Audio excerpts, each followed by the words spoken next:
Life's a ride, so let's make it count. Cherish every moment, that's what it's about. Tune in together, we're building our groove. Every beat, every laugh, we're ready to move. A little laughter, some love, we're soaring high. Every single episode reaching for the sky. News on the airwaves, spreading good vibes. Friends together, watch how our spirits rise. Kick back, unwind, leave the troubles behind. This podcast is gold, the treasure you'll find. With every word, we'll light up your day. Join the conversation, let's laugh all the way. A little laughter, some love, we're soaring high. Every single episode reaching for the sky. News on the airwaves, spreading good vibes. Friends together, watch how our spirits rise. Kick back, unwind, leave your troubles behind. This podcast is gold, a treasure you'll find.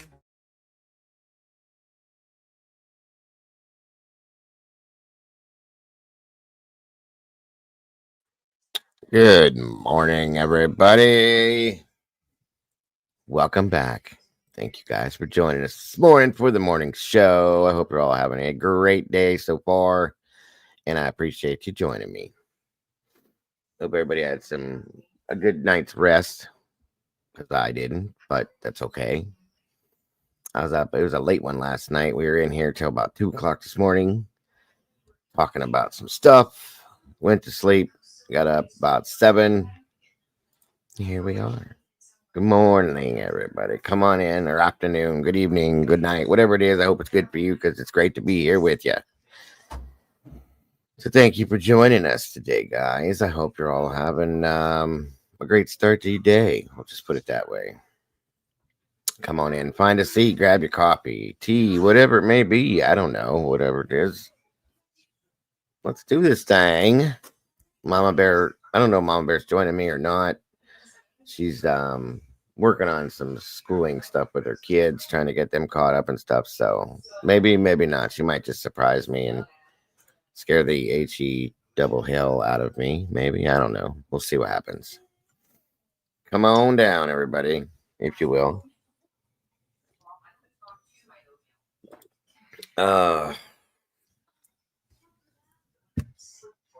Yeah, I slept a little. I didn't sleep enough, I should say. Not enough, I guess you could say. See who we got in here with us this morning. Don't dox me. Welcome back. Good to see ya. Alicia J, welcome back. Tomboy Charm. Miss Alicia J. Peggy Bragenball, welcome back to you. Seahawks fan. Miss Tandy's in the house. The last 24, Mikey, welcome back, brother. Good to see ya. Michelle Epple, welcome back. Great to have you here. Dagburn, Johnny Gobble's dead floozy mama. Thank you for joining us and letting me say it again. I love it. The last 24, Mikey. Stormy, welcome back, Stormy. Good to see you. Mark Schumann, welcome back to you. Arctic Fox, True Crime. Good morning, brother. Good to see you. Thank you for joining us today. Great to have you here. Let me see who else we got. So my apologies, guys, that we didn't cover the creepy stuff last night. Like I said, my internet went out. I told most of you guys that were in here last night, probably about 40 minutes after the morning show ended, and it didn't come back on until pretty late last. It was about 9:45, 10, something like that. I can't remember. And I figured most people would probably be in bed at that time, and if I ran it, people would miss it and maybe be upset. So it's like, you know what? No. But I was wired and ready to go. So we did a little hangout, conversational type show, just talked about some stuff. And it turned out to be a pretty decent show. I was impressed with it, and I appreciate all you guys that were there. So tonight, I'm going to make it up to everybody, and I will be probably 7:30 probably, if everything goes right. Pray to God this weather stays good, because that's what knocked out the internet. Yeah, it doxed me. It was pretty crappy. It always happens. So 7:30 tonight, we're going to cover the creepy, unexplained, and scary Saturday stuff on Sunday. So I just don't want to let it go. So that will be the deal to make it up to you guys. We're going to be covering hauntings of all. I'm not going to tell you what kind, but that's what we're covering is hauntings.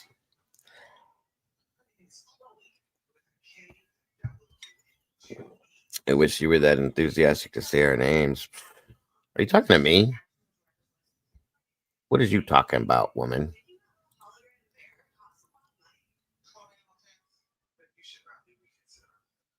Good morning, Miss Lacey. In stitches, good to see you. Come on in, guys. 24 peeps in the house. Let me see here. 15 likes. We're getting there.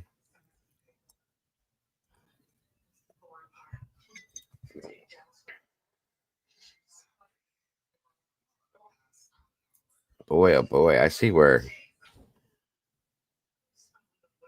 Jeez, look at this. Miss Tandy and Miss Tomboy are really grinding on me today. What did I do? So be it.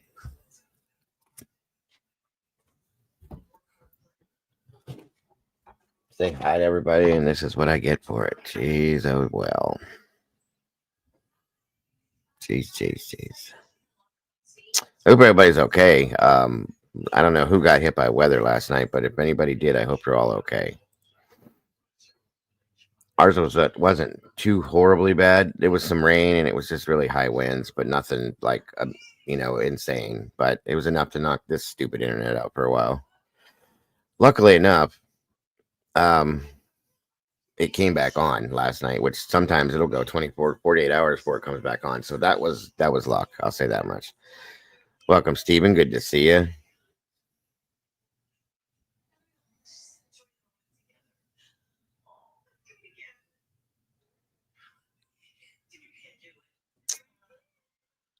All right, let's see here.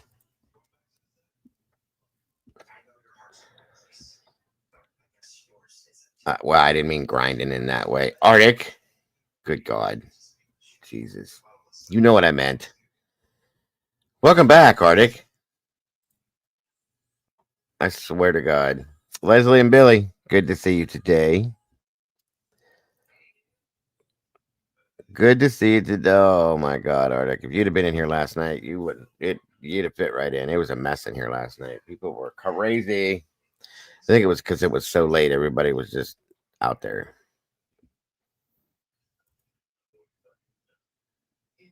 Mittens for Kittens, good to see you.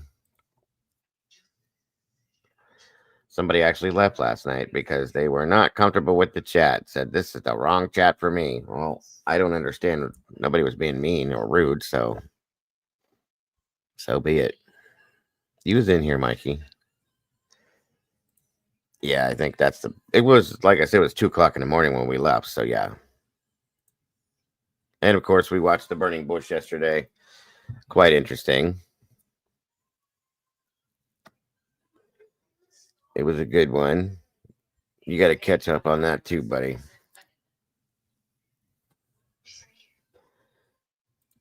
Promise I have pants on. Yes, somebody in here didn't have pants on yesterday. So that last night. So that was fun.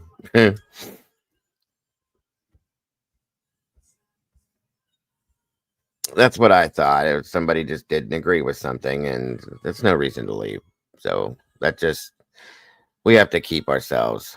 Miss Paula, good morning together. It's no reason to take off, truly. I was nobody. Nobody did anything wrong in here. That's the whole thing. So yeah, she just didn't like the response, or because lack of thereof, maybe. I don't know. Whatever. Some people just don't fit here. Some people do. I don't know what it is, but it is what it is. Everybody else was good, happy, had a good time, so forth. That's what matters.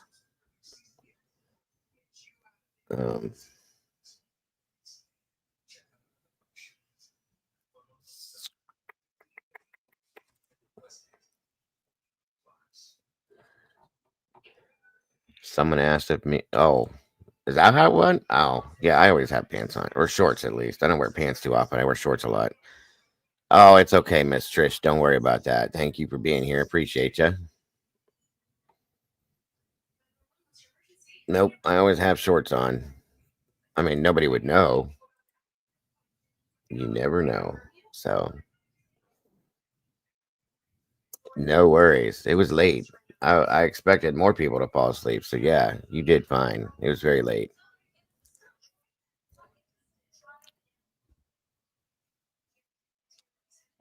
It's all good, Bo. It's all good. No worries. I thought it was kind of funny what I saw of it, at least. I rarely wear pants or shorts at home. Wow. Okay. Thank you for that. Don't dox me. I appreciate that. Cassie. Good morning, Cassie. I never wear pants if I don't have to. If I'm in the house and I'm staying in the house, I just what's the point? I wear shorts. I like my shorts. I like my leg room for sure. No, no, no, no. This was we're talking about last night, Cass. Let me see something here.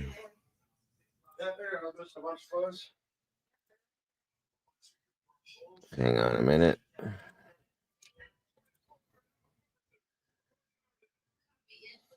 Yeah, the topic went a little to the left and kind of kept going, but that's okay. Thanks, Arctic, for sending me that.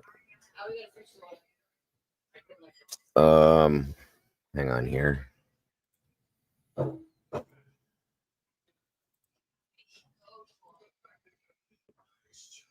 I guess. Oops. What is going on here?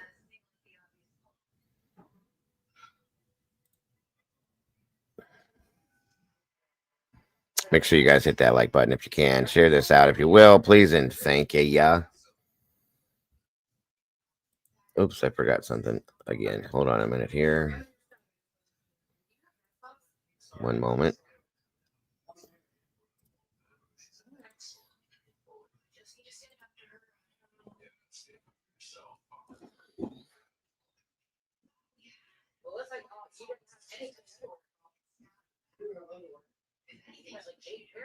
Hold on a minute.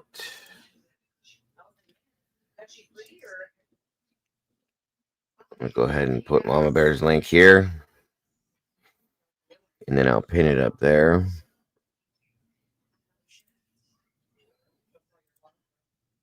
There it is, guys. Make sure to hop over there, hit Mama Bear's side of things. Even though she's not in here yet, you can still like it, share it, subscribe if you haven't, and hit the notification bell. Please and thank you. And also,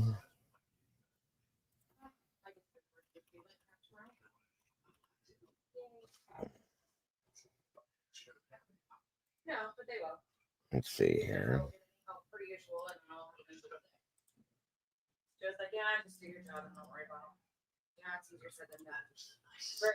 Arctic Box, his link there for you guys that don't have that yet. Let's see what we got coming down. I don't know actually, Michelle. That's what. Hold on a minute.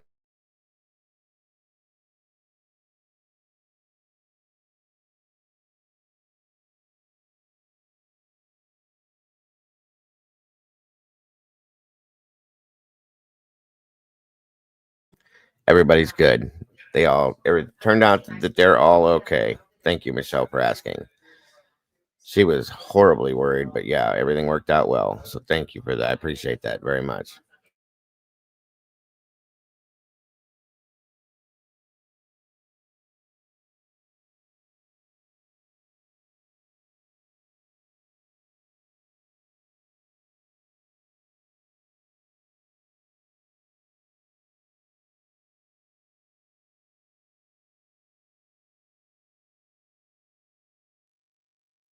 All right, I want to start off with this morning.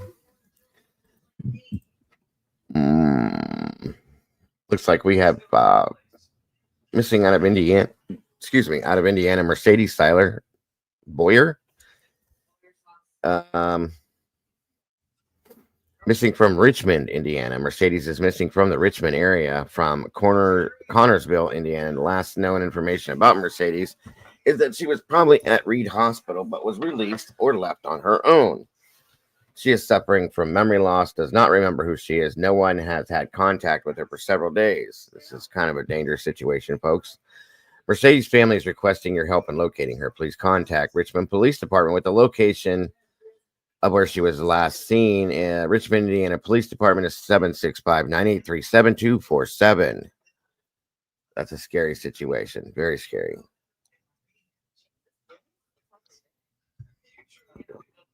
That's about all I have on that right there. Hold on here. Welcome, Moonlit. Good to see you.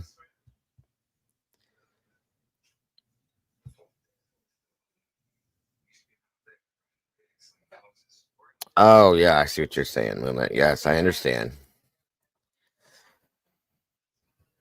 There were some good points, though, for sure. For sure. I agree with you guys, definitely. And that's what I was enjoying about last night. Is everybody had decent points with that, for sure, with all of that stuff. Let me see here. Where are we at here?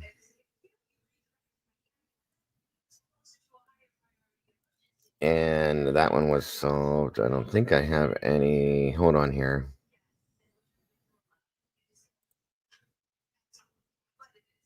Nope. Hold on a minute.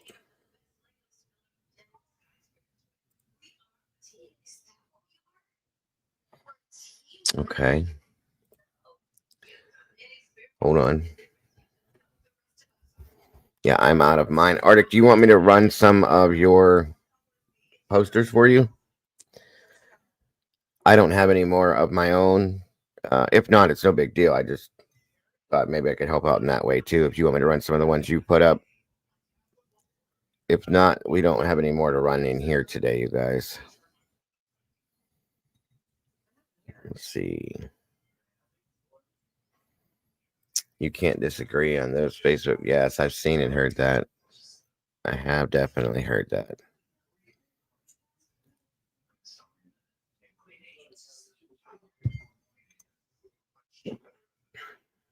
Yes, I appreciate that so much, Michelle. She was really distraught last night. Good morning, Miss Bonnie Bailey. Good to see you. Yeah, I don't mind running them, bud. Absolutely. I just wanted to make sure you were okay with that. I'm sure any bit of, as much as they can be put out there, it matters, you know. So let me run some of these for any which way we can to help.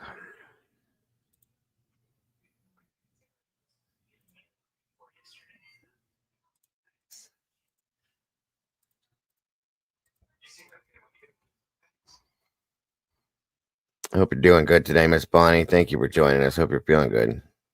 No, I didn't get a chance to, Tomboy. I have my grandbaby here, so she was running me ragged this morning as soon as I woke up. That's why I was up so early. So she woke up and everybody had to get up. So that's what we were doing. I didn't get to see anything, though.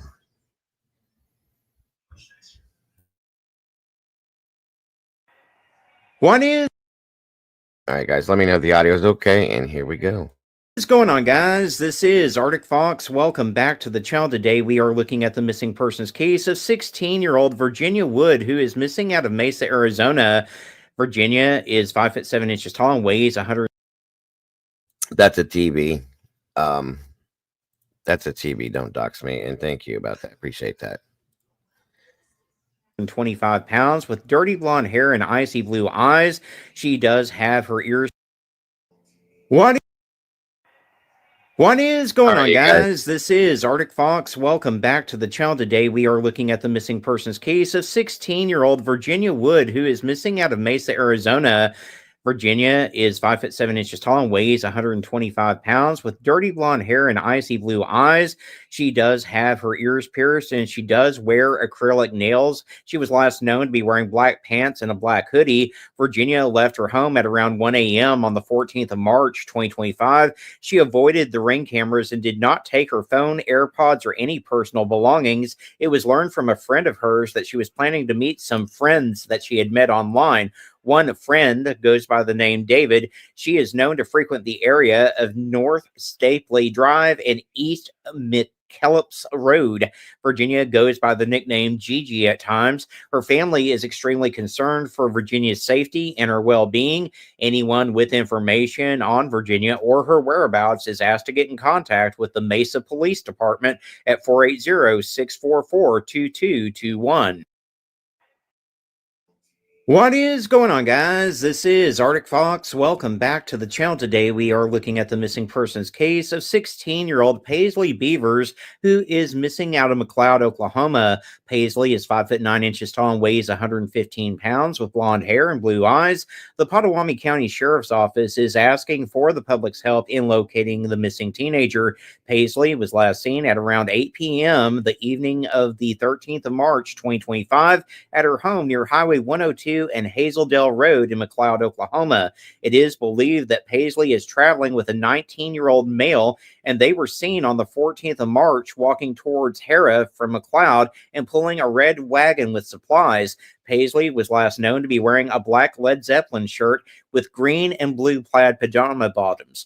Her family is extremely concerned for her safety and her well-being. Anyone that has any information on Paisley or her whereabouts is asked to get in contact with the Potawatomi County Sheriff's Office at 405-273-1727. What is going on, guys? This is Arctic Fox. Welcome back to the channel. Today we are looking at the missing persons case of 12-year-old Zion Griffin, who is missing out of Colorado Springs, Colorado. Zion is 5'5" tall and weighs 110 pounds with brown and red hair and brown eyes. The Colorado Springs Police Department is asking for the public's help in locating the missing boy. Zion was last seen on the 14th of March, 2025, just after 6:30 p.m. in the 200 block of South Murray Boulevard in Colorado Springs, Colorado. Zion was last known to be wearing a tan sweatshirt, blue jeans, and a black hair cap. He may be in the area of South Murray Boulevard and Pikes Peak Avenue. His family is extremely concerned for Zion's safety and his well-being. Anyone with information on Zion or his whereabouts is asked to contact the Colorado Springs Police Department at 719-444-7000. What is going on, guys? This is Arctic Fox. Welcome back to the channel. Today we are looking at the missing persons case of Kayla Marie Vincent Vitoli, who is missing out of Dow, Illinois. Kayla was 38 years old at the time of her disappearance on the 8th of January, 2023. She is 5'1" tall and weighed 95 pounds with natural hair dyed blonde that was wavy and long and hazel eyes. Kayla has multiple tattoos on her neck, shoulders, arms, legs, hands, and fingers. She was last known to be wearing a black hoodie, black sweatpants with white lettering down both sides of the legs, and white high tops as seen on the left picture on the flyer on your screen.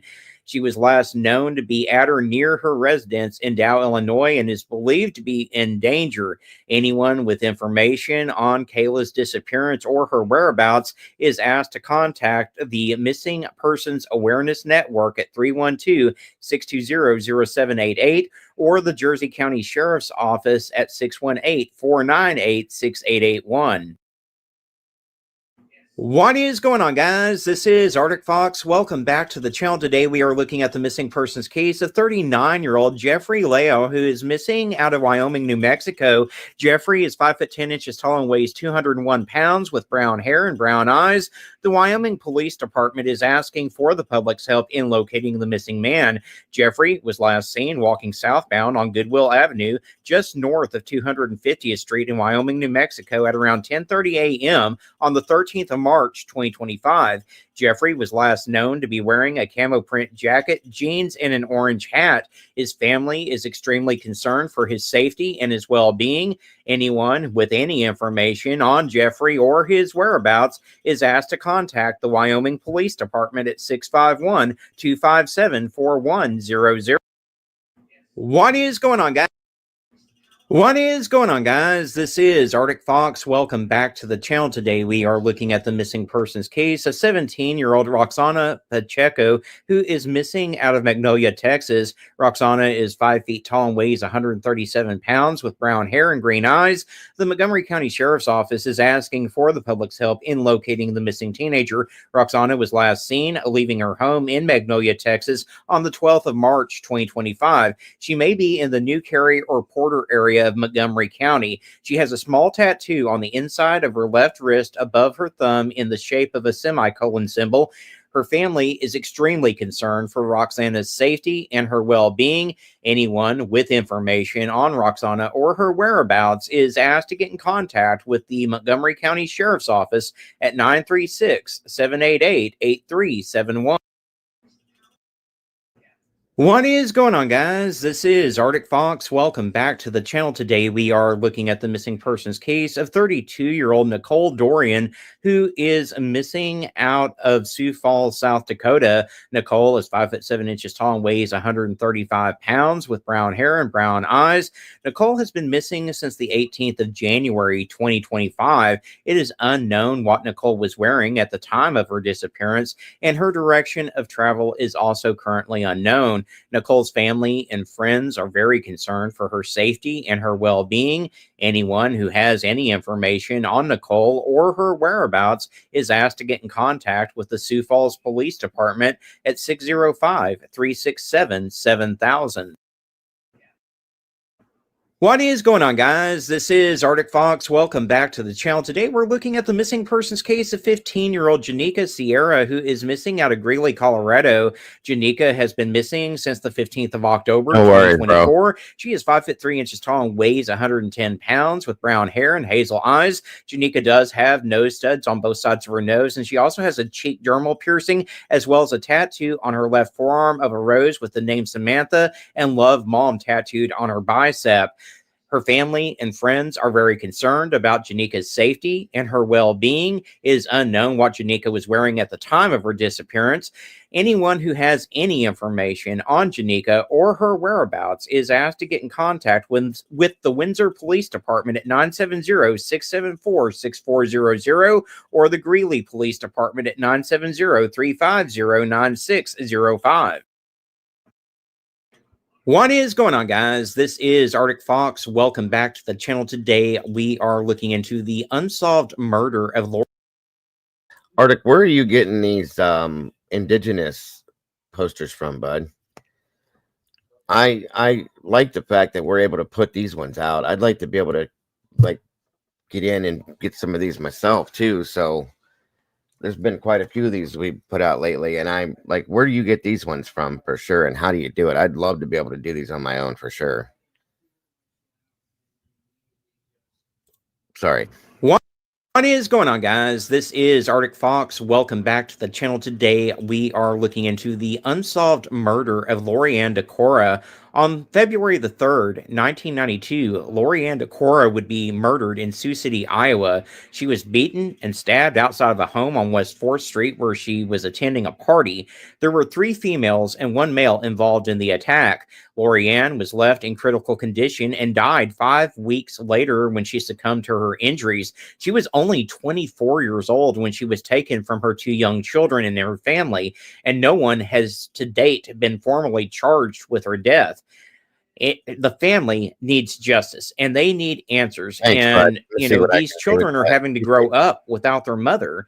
So the family just wants everyone to please share and continue to keep Lori's story in the light so that awesome. one day there may be justice for her. Anyone with information on Lori's murder can contact the Sioux City Police Department at 712-279-6390. I don't know if you guys see that, but Miss Sherry just said Senate Bill 41 passed. Another step for the turquoise alert system. That's amazing. That is absolutely wonderful. Thank you so much for that input, Sherry. Appreciate that.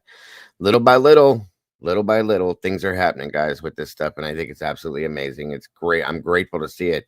If we could just get Arctic's petition passed around enough to get enough signatures on it, to get it out there to change some things with the Amber Alert, that would be amazing too. Again, if we could drop the link for that one in here, just in case somebody in here didn't sign that yet.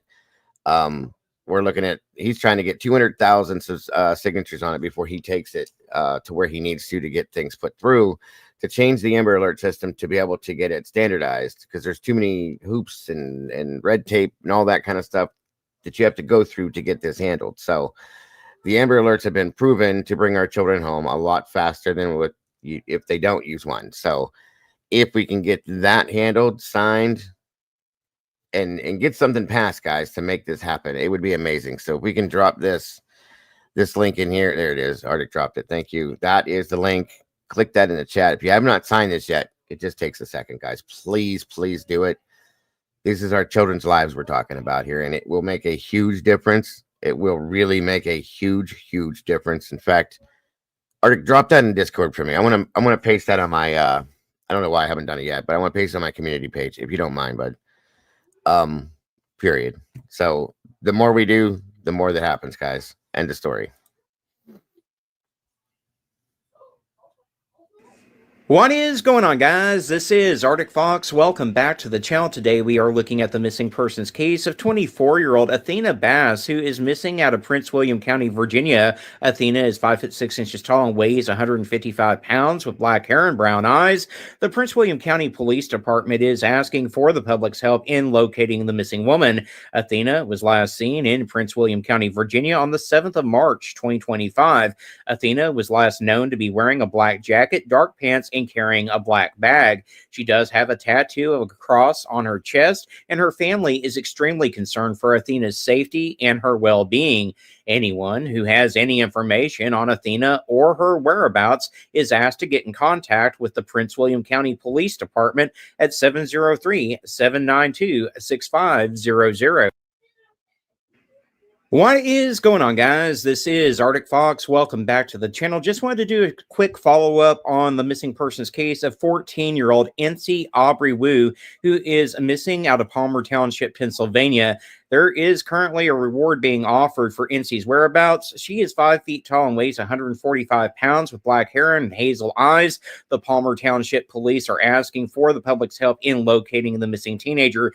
Aubrey was last seen on the 10th of January, 2025 in Palmer Township, and surveillance footage shows her wearing black yoga pants, a navy blue sweater with red on the sleeves, and white Nike sneakers. Aubrey was seen on the 11th of January at a dog show in New Jersey and at a Wawa in White Hill Township, Pennsylvania. Her family is extremely concerned for her safety and her well-being. Anyone with information on Aubrey or her whereabouts is asked to contact the Palmer Township Police Department at 610-759-2200. What is going on, guys? This is Arctic Fox. Welcome back to the channel. Today we are looking at the missing persons case of 50-year-old Regina Catherine Stonewall, who was last seen in Pacifica, California on the 27th of October, 2024. At the time of her disappearance, Catherine was 5'3" tall and weighed 140 pounds with brown hair and brown eyes. Catherine was stopped and issued a citation for a traffic violation, and it's unclear if there was anyone else in the car with her at the time that she was pulled over. On the 6th of January, 2025, someone attempted to contact Catherine's daughter and multiple family members using the Facebook account belonging to Catherine. 12 hours later, all of her social media accounts had been deleted, and she missed a court date on the 5th of February, 2025.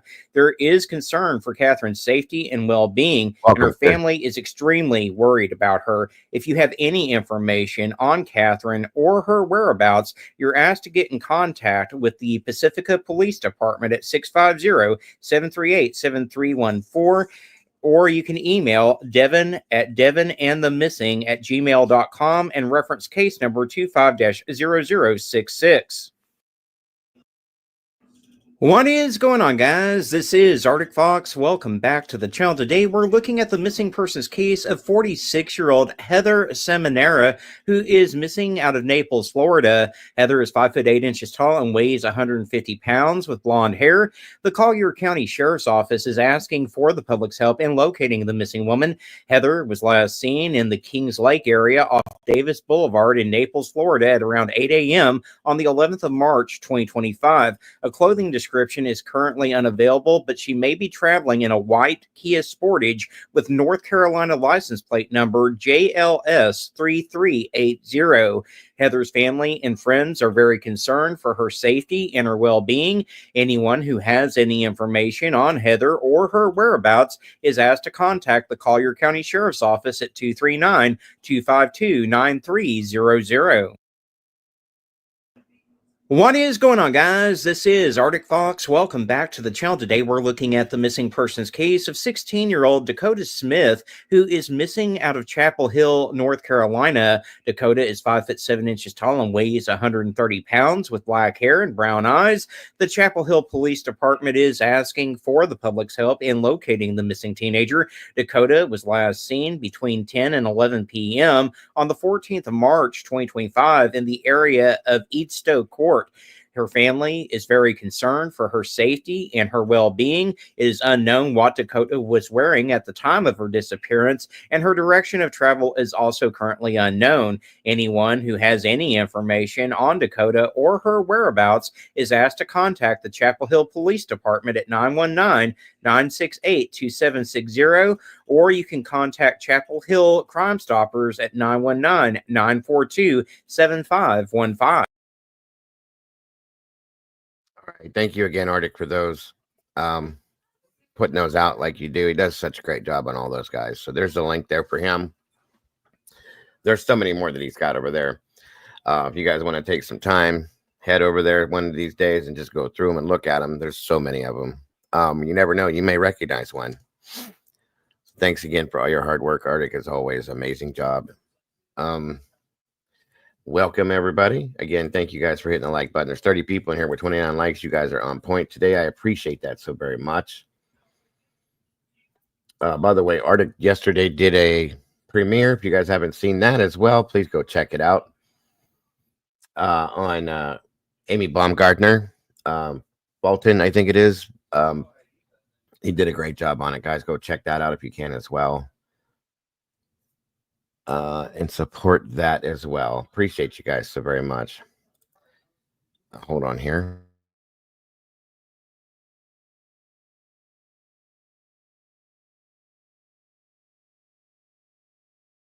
Oh, I guess they did a whole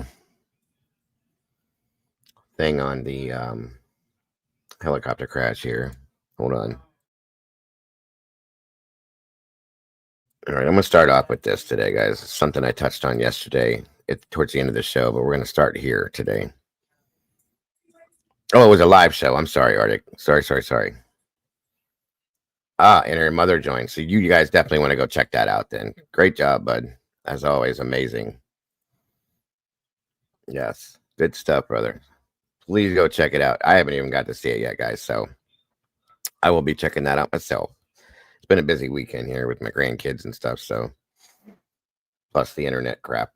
So please go check that one out, folks. I guarantee you anything he does is great, so you will not be disappointed.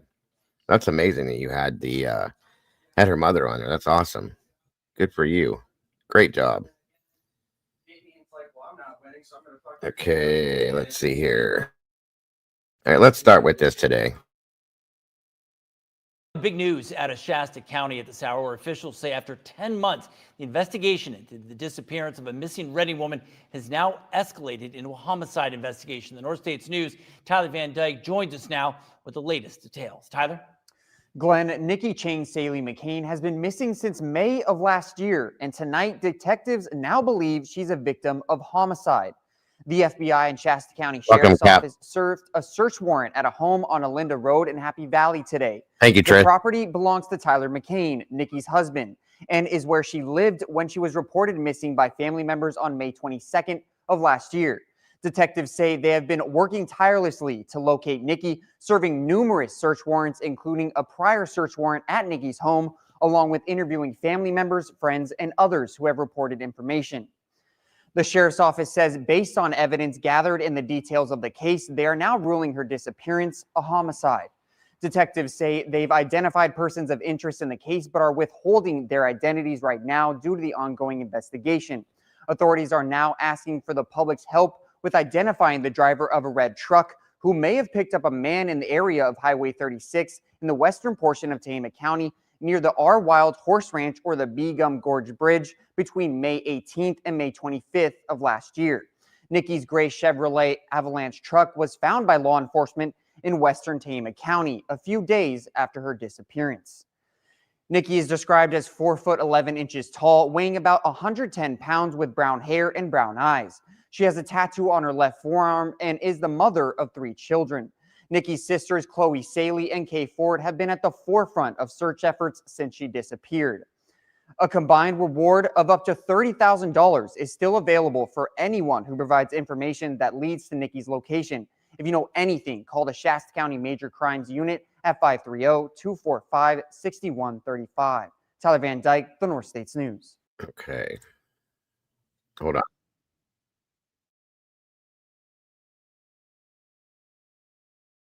I don't know if you guys remember when we covered this way back when. There's some things happening on this now. Like I said.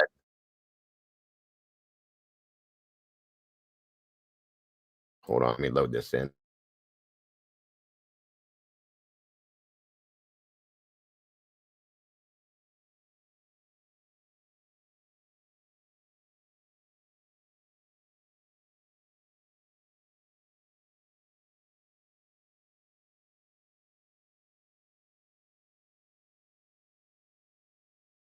Show you some stuff in relation to this.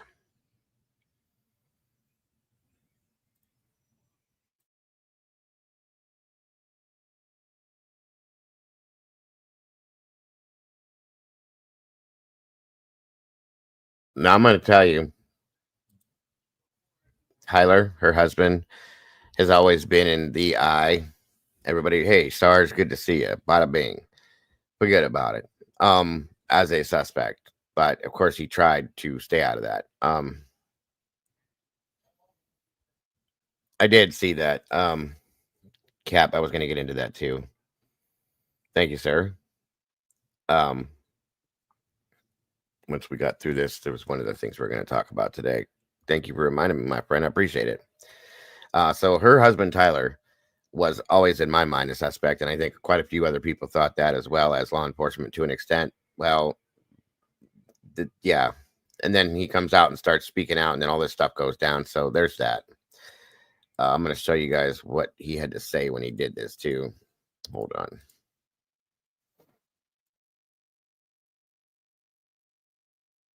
I've been in the public eyes, and I haven't done very well with it. I apologize to everyone, especially my children, my wife's family, mine as well. In his first voluntary appearance to the public, Tyler McCain, husband of missing woman Nikki Chang Saley McCain, seemed to struggle with what to say. We miss you. I don't really know what to say. But after his apology, he committed to doing what he can going forward. I'm just here in support, so anything that I can do, I want to do that. Okay, I'll take over. Following McCain, Nikki's sisters, Chloe Saley and Kay Ford, came up to speak, going over the details of their sister's disappearance. 296 days. We have spent each of those days in agony, longing for her safe return to her family and her children. She vanished on May 18th, 2024, and we urgently need your help. Nikki disappeared after being reportedly picked up at her mother-in-law's house on Redding Rancheria land and may have been dropped off at her home on Olinda Road. However, her truck was discovered about a week later, abandoned on Highway 36 in Tehama County. The pair gave their thanks for the effort spent so far. To the volunteers, law enforcement, the media, private investigators, and the individuals who have dedicated their time and resources to searching for her, and to every single person who has shared her story, kept an eye out, and offered support, thank you. The Saley sisters have created a new website to help collect and share information around their sister's disappearance, and said they will not stop until she's brought home, but asked again if anyone knows anything, they should reach out. We're using hashtag Where's Nikki. Please keep her name out there. And again, please do not forget, and we can't state this enough, Please, someone has to know something, and we need that person or those people to speak up. We'll have links to the news site they've created on our website, krcrtv.com. Okay, hold on here.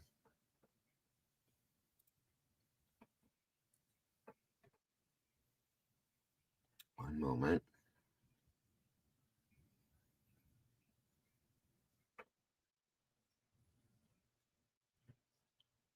So that's what's been going on with her case. I'm sure, as you heard them say, they're being quiet about some things.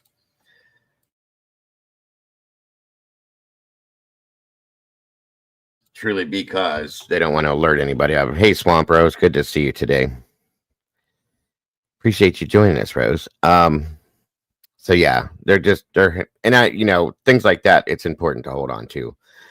You don't want to put it out there and have these people get spooked and things like that. So understood completely. All right, guys, we're gonna bounce up a little bit, back a little bit, and News Nation put something out last night, and I thought it was really interesting in regards to the Tyler Goodrich and Asha Degree cases that we followed. I thought you guys would enjoy seeing this and getting some of this info too, and it's going to be helpful either way. So let's check it out. Is missing. Thank you for joining us. Each week, we feature a missing persons case from across the country, no matter their race, religion, background, or circumstances. Every missing person matters, and with your help, our goal is to shine a light on cases that are not getting much attention, dig for answers, and offer support for the family and friends of the missing. Part of our mission is to keep these stories in the spotlight. So today we are bringing you major developments in two cases we have reported on here for years. First, the body of Tyler Goodrich has now been recovered less than 1,000 yards from his home. His sister Felicia will be joining us in just a moment with what we know about this case right now and this devastating news. And then the case of Asha Degree, a bombshell warrant that could reveal what actually happened to this little girl. Our colleague at our News Nation station in North Carolina is also with us with some groundbreaking reporting on this case and investigation. First, though, a lot of news on this missing college student in the Dominican Republic, Sadiksha Kananki, on spring break with friends when she vanished. Early reports indicating that she may have drowned. Authorities have said no signs of foul play are evident, but her family and others are pushing for police to consider every possibility, citing it is just too early to rule that out, considering the circumstances. They are suspicious. The family is concerned. One possibility is that she may have been abducted. Sadiksha disappeared in the Punta Cana area. She is a student at the University of Pittsburgh. Police did interview a man in his 20s last seen on surveillance with her that morning, and he told investigators several different stories. One, that she was swept away in a wave during high tide. The other, that she left after getting out of the water. And a third version was that both went into the ocean. They started to feel sick, left the water, and she fell asleep on a lounge chair. The case is also drawing attention and parallels to this case, the disappearance of Natalie Holloway. She vanished while on spring break with her friends in 2005. Jordan Vandersloot has admitted to killing her and extorting her family. He was sentenced to 20 years in prison in the case for extortion and wire fraud. Natalie's body was never recovered. Now to the heartbreaking update in the case of Tyler Goodrich. Tyler was 35 years old when he disappeared in November of 2023 after a fight with his husband. His story, featured here in our Missing series, reached millions of views. Sadly, we have now learned that Tyler's remains were found over the weekend. A man walking his dog in a wooded area discovered him less than 1,000 yards from Tyler's home. For the last 16 months, his family and friends have been scouring that area in hopes of finding him. Tyler's friends gave us the following statement, saying in part, "While we still don't know what happened, we are overwhelmed with grief, sadness, and a sense of relief that he's been found. One of our goals was to make Tyler a household name and share a glimpse of the incredible person he was with the world. He will forever be missed, our beautiful, redheaded, marathon-running, dessert-obsessed friend." An autopsy was performed on Monday, and now Tyler's family is waiting for those results. Joining me now is Tyler's sister, Felicia Welcome to Nicholson. you, Mike. Thank you so much for being with us. My heart goes out to you and your family and your friends and all impacted by Tyler and his life and now your loss. I was surprised to hear he was found so close to his home. How did that news hit you? Yeah, that was one of the hardest things to hear, to know that we had been so close to Tyler 6 months. It was especially heartbreaking when you think back to how many times I've driven by him, how close we were to finding him. And how is that possible? How did that get missed? What's your theory? Yeah, we ask ourselves those same questions, and we had hundreds of searchers out with us those first few days and weeks that Tyler went missing. And the area where Tyler was found, a small wooded tree line that runs up against a major highway on the top of a hill. And it's an area where there are wide paths through. There's a child's fort. Talked to a neighbor that lives close by, and she shared that her son rides a four-wheeler in those paths. So a little bit of a secluded spot, but definitely a location where people have been. Tell me about the disappearance and the last 60 months. The time around his disappearance. For folks at home, what was happening at that time? Can you remind us of the circumstances?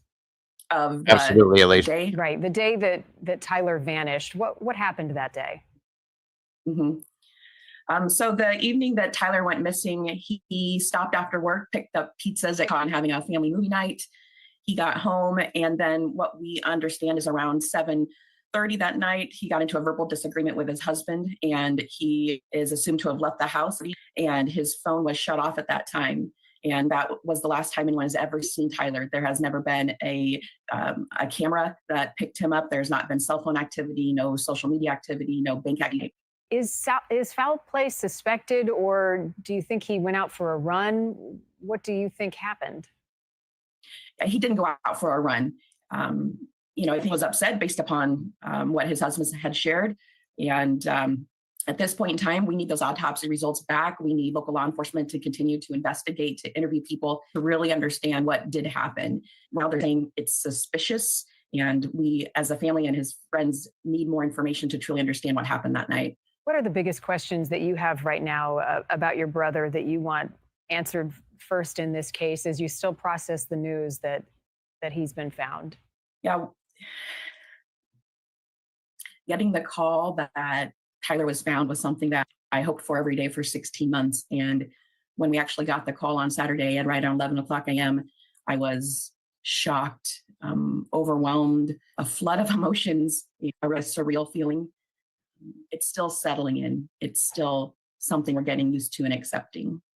We're looking at images of your brother with his family, with you over the years. Tell us about Tyler, what he means to you.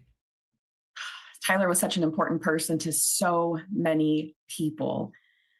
For me, he was my oldest little brother. He was someone who always had a smile on his face. He was someone who brought energy everywhere he went. He was loud. He was funny. He was driven, and continues to be missed within our family. We mentioned Tyler's husband, Marshall. He offered a quote to Dateline and called this an unimaginable tragedy. He was a husband, a loving father, a friend to so many. We will feel his absence, but his memory will live on. How much communication do you have with Marshall and the kids right now? Yeah, unfortunately, I have not had contact with my son in many, many months.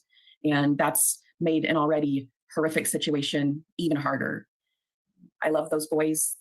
My family loves those boys. We are trying to navigate the situation much as we can. It's been very difficult. What else do you want people, Felicia, to know about your brother, this case, the investigation, and what's next? First and foremost, our family thanks the community of supporters that have kept Tyler's story relevant over the past 16 months. We've received so much love and support, and enough. And we got that love and support because of the person that Tyler was, the connections that he made in the community, the ease he had with building relationships. And that's one way that we're really working on how can we honor Tyler's legacy. And I want people to understand that this investigation is not over, that there's more information that needs to come out. We need autopsy results. We need law enforcement to continue exactly what happened that night.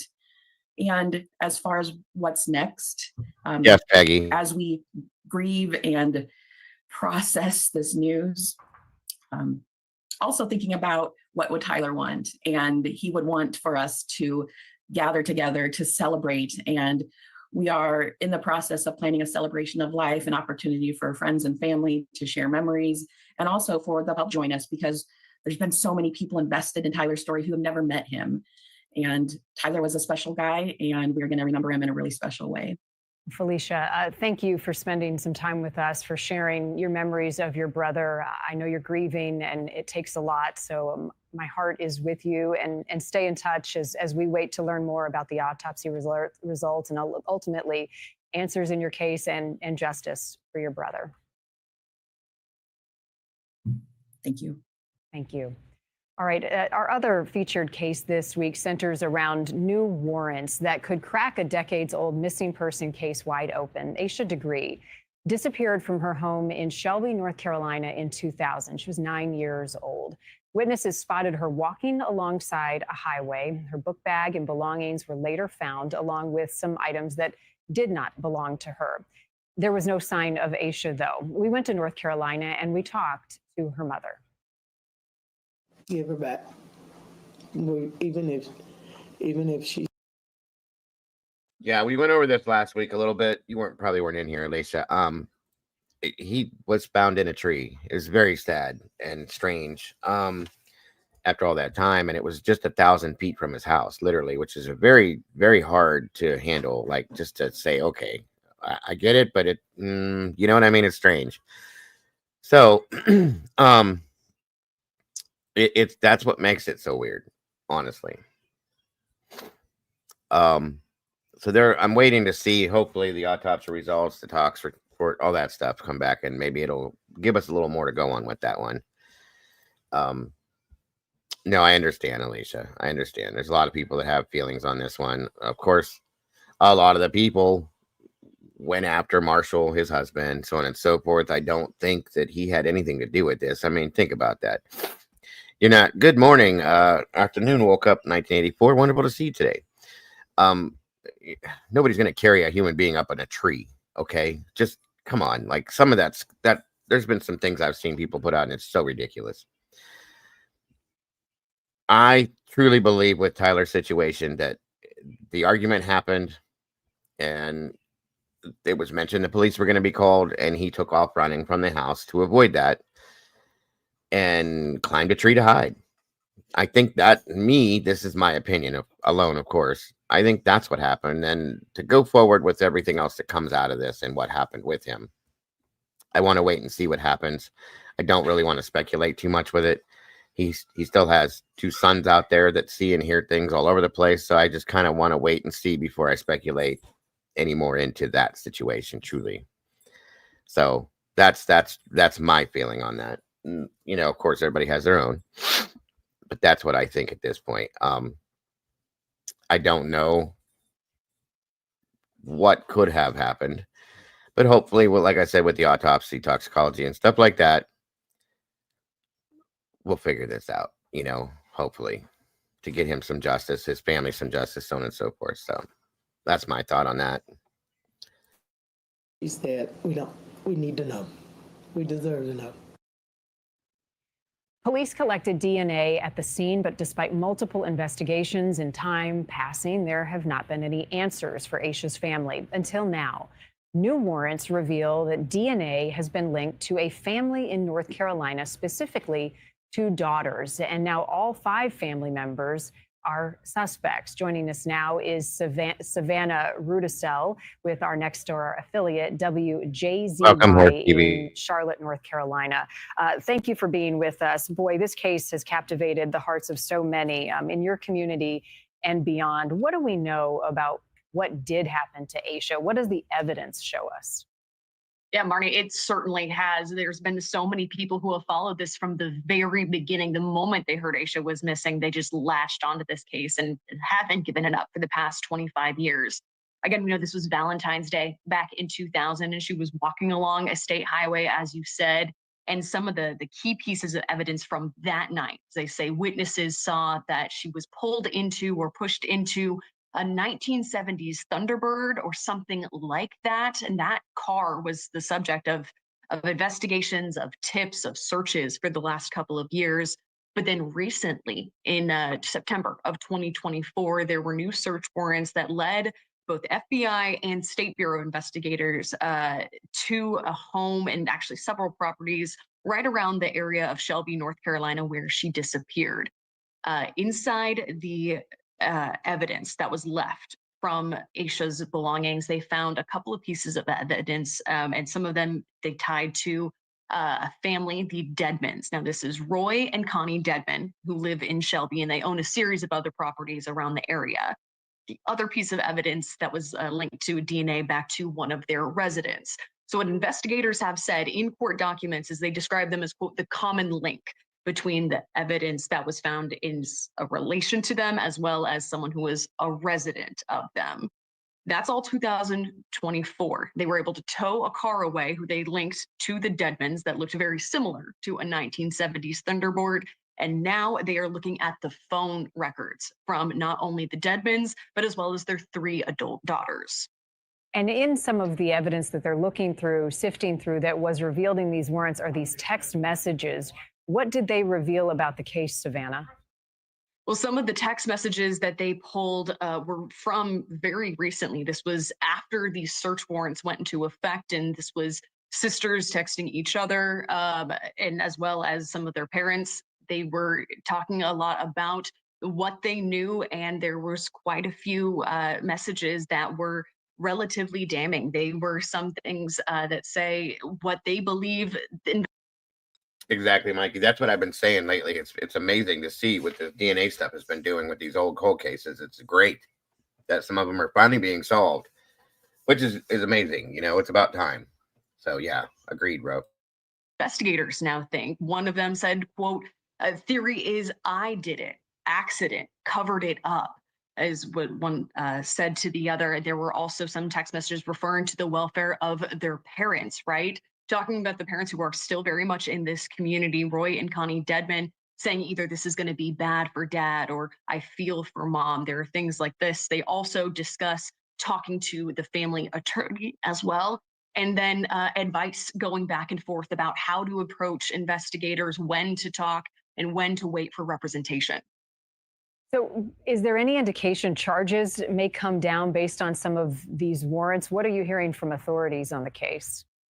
Authorities have been relatively tight-lipped, especially around these new releases, not wanting to jeopardize any bit of evidence. Last we heard from Cleveland County Sheriff's investigators, as well as FBI officials involved, they say what we have in these search warrants, that's the only thing we've got as of right now. So they have not indicated that any charges will be coming. And they did want to point out, too, that several of the people involved here, specifically some of the daughters, have been very cooperative in this. And they want to make it clear that as of right now, there are no pending charges. Is there any apparent connection between this family, the Deadman family, and Aisha Degree? What's the link, if at all?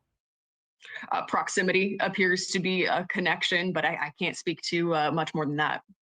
What has her family said about these revelations? Marty, you shared that great clip of her mother from a couple of years ago. And one of the other things that I've heard her say on a yearly walk that this community makes right along Highway 18 is saying is I don't care if she came home tomorrow. I wouldn't think about what I missed. I'd just be glad to have her back.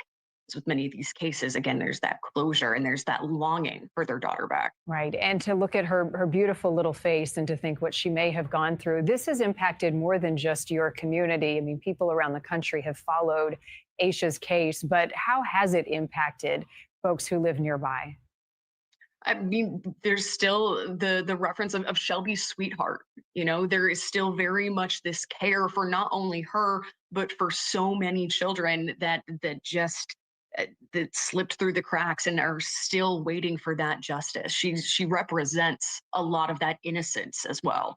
Well, the wheels of justice don't always turn quickly, but in the end, I think that a lot of folks hold out hope that justice will come, and let's certainly hope that's the case in Aisha's investigation. Savannah, thank you for you and your team's reporting on this. We'll be in touch as we wait to learn more. Before we go, we've got another case that we are following as part of our missing series. The family of a missing Kansas man are pleading for him to come home. I want to share with you a photo of Jordan Yust. He's a husband and a father of 3, last seen on March 3rd. His car was found abandoned and still running along Highway 69. This is in Miami County, Kansas. He is from Olathe. It's a suburb southwest of Kansas City. Police and search teams have been scouring that area for him. The thought is he may have walked away from his vehicle, so they're asking people to check their Ring cameras and their dash cams to piece together a possible timeline or a sighting. Jordan's brother-in-law calls him an amazing husband, friend, and father, adding that they just want him home. He has people who care about him and people who love him. If you have a missing case that you think we should look into, you can send it to us at newsnationnow.com/missing. Many of the cases we cover come from you. You can also check out some other cases that we are currently following. Our thanks to Felicia, the sister of Tyler Goodrich, for joining us in her grief today, and also for our team in Charlotte working the Aisha Degree case. I'm Marnie Hughes in Chicago. You can catch us every week here for a new missing. So there's some updates on some of the stuff, and I'm kind of, that's my theme for today, is looking at some older stuff, re-updating with some things possibly, so on and so forth. Excuse me, guys, sorry about that. Also, one second here.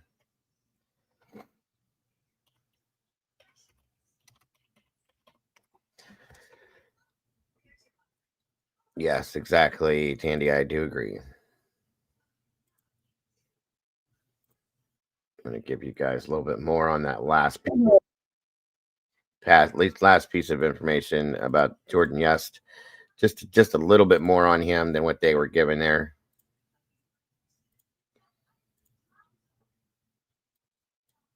Right now in Olathe, dad has been missing now for a week, and law enforcement officers and friends are putting together a big effort to find 37-year-old Jordan Yust. KMBC Night's Krista Tasha live at one of the areas they're focusing on, Hillsdale Lake. Krista. Chris, Jordan Yust's van was found last Monday along Highway 69. The engine was running, the doors were open, his wallet was inside, but he was nowhere to be found. His family and friends and law enforcement are determined to find him. Jordan's kind of the best type of person. Friends of 37-year-old Jordan Yust have one goal: find him. He's a father to 3 little kids. He's got 2 6-year-old twins and a 3-year-old son. 7 days ago, friends say Yust was having a mental health crisis and left home. The same day, his van was found along 69 Highway, still running, and his wallet was inside, but Yust wasn't there. Somebody found the car. His wallet was in it. The car was running. The flashers were on. We think he wanted it found.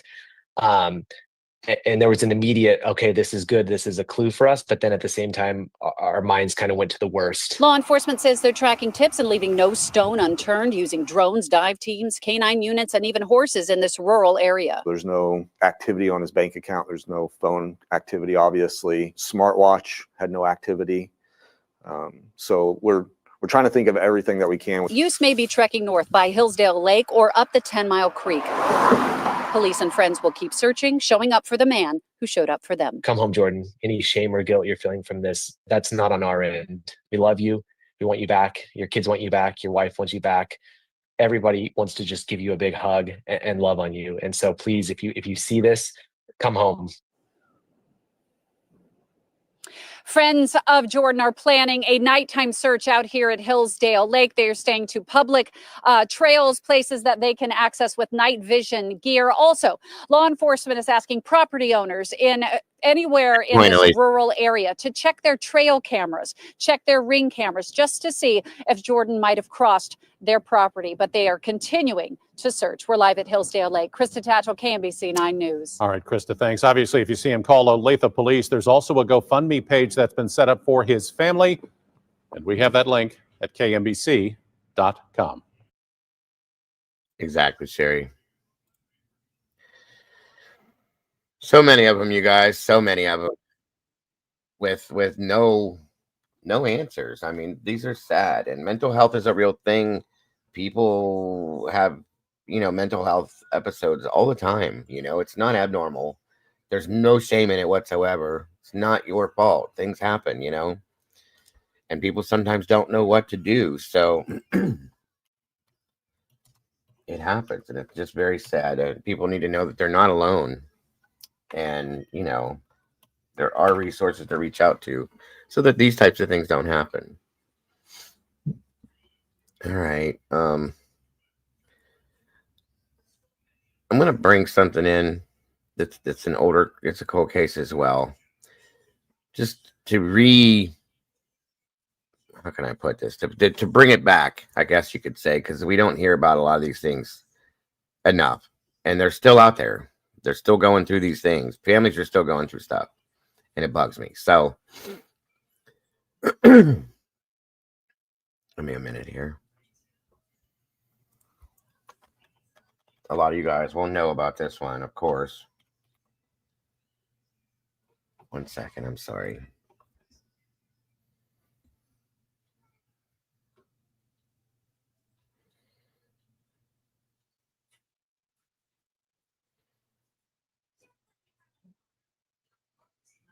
One moment, guys.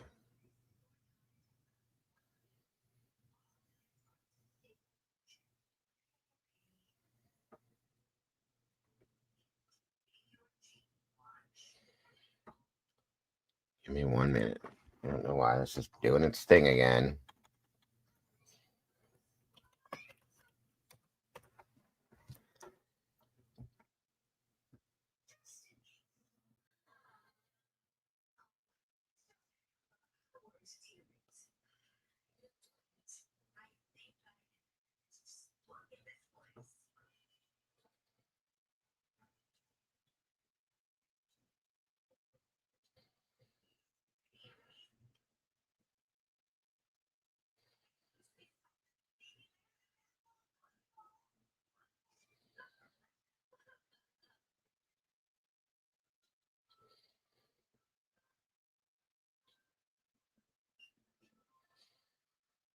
Start here. I have so much on this one, but we'll start here. Again, this is just to bring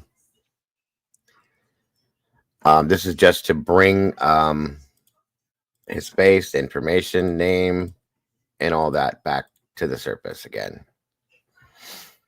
All right, here we go. As time has gone on now, again, we're over 72 hours into this. That could be the case where he got caught up onto something we don't know.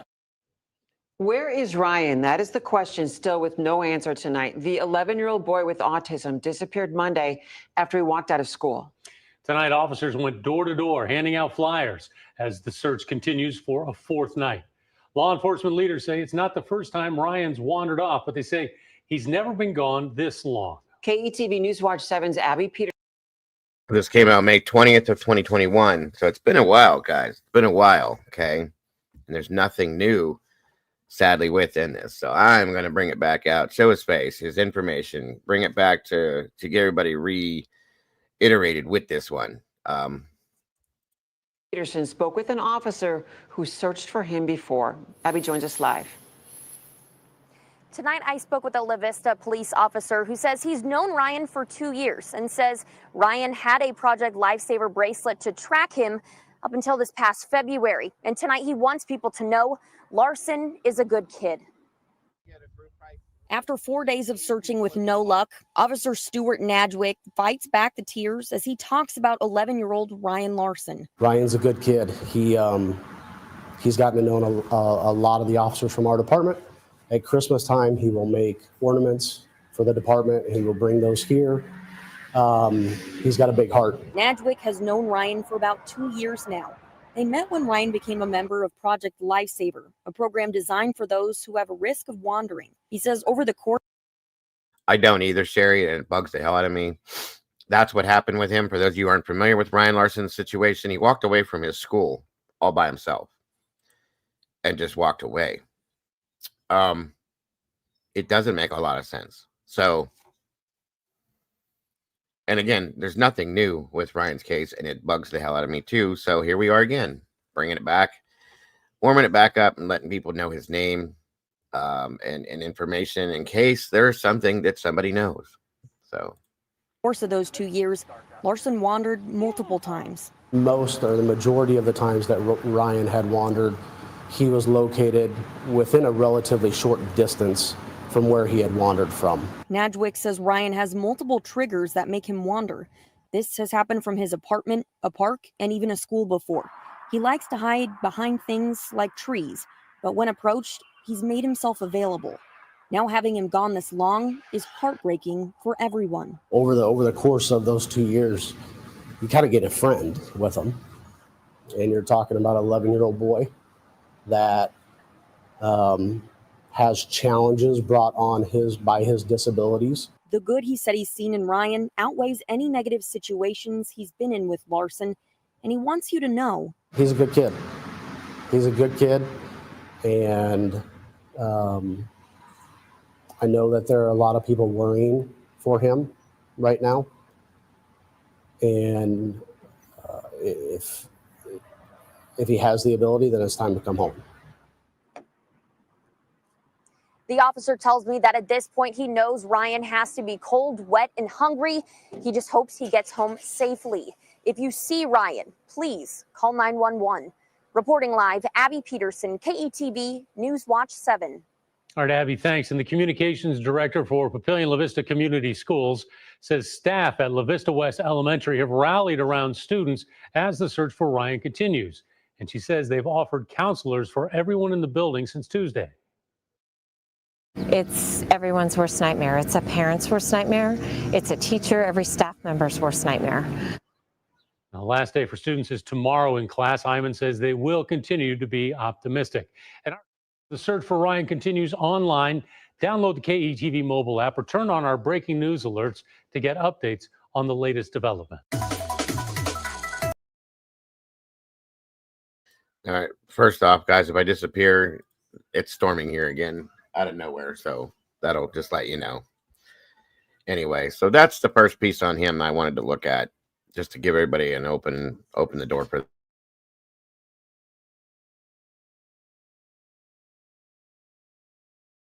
And there's another sad part to this story, something that his mother had to do to be able to do certain things. And it's very sad. The mother of Ryan Larson files to have her son presumed dead. The La Vista boy was last seen in 2021. Thanks for joining us. I'm Rob McCartney. I'm Julie Cornell. In court filings, Tammy Larson lists the day of her son's death as May 17th, 2021. That's the same day he disappeared after walking out of La Vista West Elementary School. KETV News Watch 7's been following Ryan's disappearance. Abby Peterson joins us live with the update. I reached out to Ryan's mom, Tammy, who filed the petition multiple times today and did not hear back from her. I was able to get a hold of one of her attorneys who said they had no comment. Search after search after search. KETV was there during the first days in the disappearance of Ryan Larson back on May 17th, 2021. And again after 6 months and on his birthday in 2022, where we spoke with his mother, Tammy Larson. It's very hard. Today's been a lot of tears, and I just want him home. I think of what we would have done today if he was here. May will mark 2 years since Larson's disappearance. Tuesday, KETV found court records showing Tammy filed to have her son declared legally dead. Larson says she intends to make a claim against Papillion La Vista schools over, quote, the death of her son, but she needs a death certificate to proceed. Larson alleges Ryan is dead because of the negligence or wrongful act or omission of the school, the Papillion La Vista School District, or its employees. Tammy claims before exiting the school, employees of La Vista West Elementary saw Ryan. I don't think a day goes by when a staff member or a community member or someone that was directly involved in this doesn't think about Ryan's disappearance. Papillion La Vista spokesperson Annette Iman says they weren't shocked to hear about the court filings, but that the district was made aware of them by the media on Tuesday. KETV News Watch 7 asked if she thought the district had any responsibility in Ryan's disappearance. I think the courts and the police investigation are going to work out all those details and figure that out. You know, our priority is going to be in supporting our students and our staff and Ryan's family. La Vista Police Chief Bob Lawston says, quote, "We were not made aware of any court filings by Mrs. Larson. We have just learned about this today. We are still investigating the disappearance of Ryan Larson." A hearing on the death petition is set for February in Sarpy County Court. Of note, Nebraska says a person who hasn't been heard from or whose absence hasn't been satisfactorily explained is legally declared dead after 5 years. Back to you. Okay, thanks, Abby.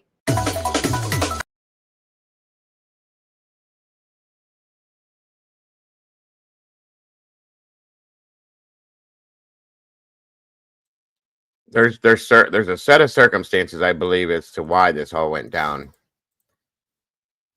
Is whether this missing La Vista child should be declared dead. Good evening, I'm Rob McCartney. I'm Julie Cornell. Ryan Larson hasn't been seen since he walked away from his elementary school. That was in May of 2021. His mother filed a petition to get a death certificate for Ryan. Okay, KETV News Watch 7's Abby Peterson was in the courtroom. They did drain the pond, as yeah. The judge hears the case and brings us the arguments live tonight. Abby? Nebraska state law says it must be 5 years before declaring someone legally dead, but Tammy Larson's attorneys say they can't wait that long. They need to hold the Papillion La Vista School District responsible for not preventing Ryan from walking out of school. 21 months after Ryan Larson seemingly vanished, his mother and 2 sisters walked into a Sarpy County courtroom hoping to declare the boy deceased. There were no cameras allowed in court after the Larson family's attorney spoke about the case. This has been agonizing for the family on a daily basis. In court, to try to presume Larson dead, attorneys argued that Ryan was 11 and it's dangerous for any child to be out alone, but especially in his circumstances. His mother, Tammy, testified Ryan has ADHD, epilepsy, Tourette's, and autism. Attorneys say he was in an enhanced state of danger being alone. Now he says it's time for closure. That's why they're asking the judge to rule Ryan deceased. Law enforcement has done its very best to do everything they can to find Ryan over the past 21 months, and that hasn't happened. La Vista Police Chief Bob Lawston was subpoenaed to testify in court Tuesday, but filed to quash it or rescind it. It would have forced him to testify about Larson. In court, the family attorneys say they spoke with Lawston and withdrew the request. Attorney Sean Conway says he believes the court ruling will not impact the investigation. In order for the Larson family to pursue their legal rights against the school district, for the negligence of the school district, we think it's a necessary step to go through this proceeding. Conway was asked if there's a statute of limitations for when they can take action against the school. He says they believe so. That's why they're doing this now. When asked if this means the family is giving up hope, he says this. I think they're always going to hold out hope that Ryan will be found and that he's safe. But this family needs closure. Again, a judge did not make her decision today, but she will release her ruling at a later date. Reporting live, Abby Peterson, KETV News Watch 7. All right, Abby, thanks. Now, May will mark 2 years since Ryan disappeared when he was 11 years old. Here's the timeline. Ryan leaves his school, La Vista West Elementary, around 11:45 the morning of May 17th. A neighbor spots him around 1:30 p.m. at the Southfield apartment complex where he lived with his mom and older sister. 2 days later, dive teams and police dogs begin searching Walnut Creek Lake where they say Ryan wandered in the past. A cadaver dog detects human decay, but police don't know if it's Ryan's scent. Searchers go back out a year later to use underwater drones and special sonar equipment, but there's still no sign of Ryan. Then in January, his mother files a petition asking for her son to be declared dead. La Vista Police Chief Bob Lawston tells KETV News Watch 7 it does not change their search, and Ryan's disappearance is still an active investigation. Now, you can find this timeline and our extensive coverage by going to KETV.com.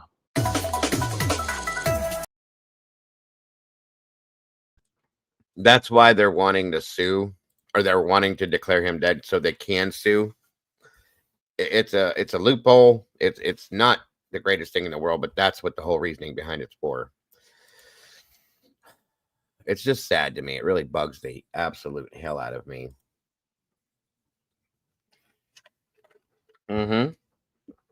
Absolutely woke up. Hold on here.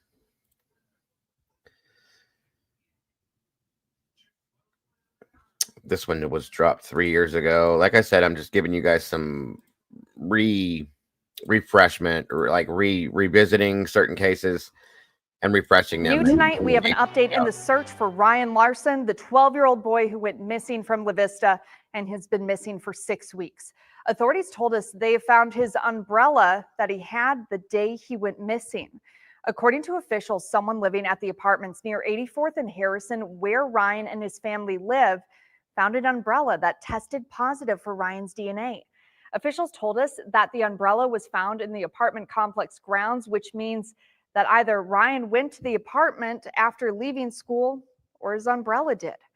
Ryan has been missing since May 17th with little to no leads since then. Hang on.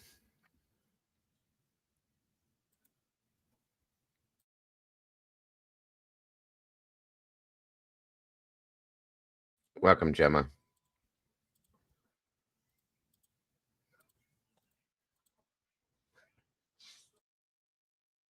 Says she found out her baby brother disappeared through an Omaha Facebook group.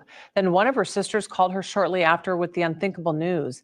She admits it's been a while since she's seen Ryan in person. They would try to FaceTime, but she says he was always doing his own thing and she works odd hours. Now, police haven't given up their search, saying the change of seasons could bring new clues. I feel guilty that I can't even come home and help find him. She's the oldest of the Larson siblings and moved from Omaha 4 years ago to Colorado, where she works as a hospital security guard. He's just gone. How does that happen? Christina Latham says Ryan loves being an uncle to her daughters, and her third baby is waiting to meet him, but she's doubtful that will ever happen, saying he can't survive this long without his medication. I look at her and I think he's never going to get that chance to hold her and be a loving uncle to her. Ryan, who has autism, was last seen May 17th when he left La Vista West Elementary School around noon. He was spotted on surveillance video about 90 minutes later at the Southfield apartment complex where he lives with his mother. We need a break in this case. La Vista Police Chief Bob Lawston says they're still combing through video from areas outside the original search zone. He also says with harvest season, he wants farmers and hunters to check fields. And now we're moving into the fall with the crops and the hunters. So worst case scenario, he may be found that way. We just don't know. Latham believes someone hurt her brother. A little boy does not outsmart the FBI or the National Center for Missing and Exploited Children and the local police for well over 3 months. And if she is wrong and he's still out there? I love you, Ryan. Just please come home. We love you. FBI did interview Latham as well as the rest of the family. Chief Lawston says if you see something suspicious during harvest, call 911. He says they'll check out every lead. Okay, a little bit more here. Again. A second here, sorry.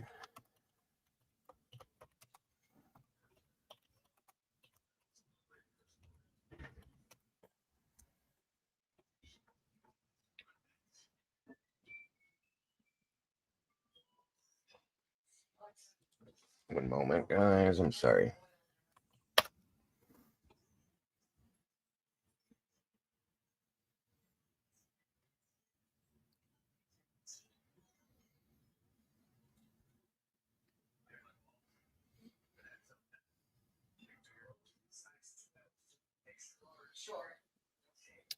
One moment.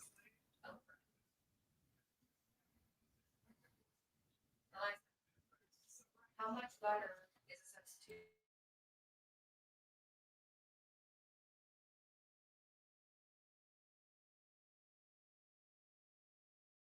Trying to dig something up here, guys. Give me one moment.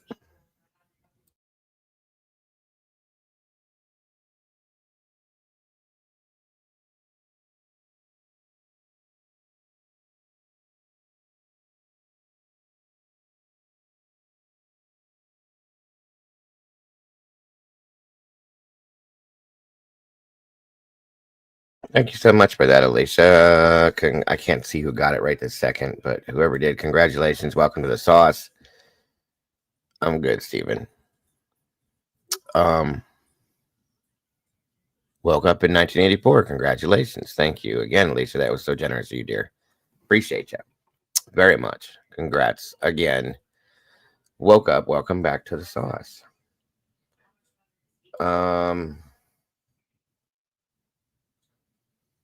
I'm trying to find.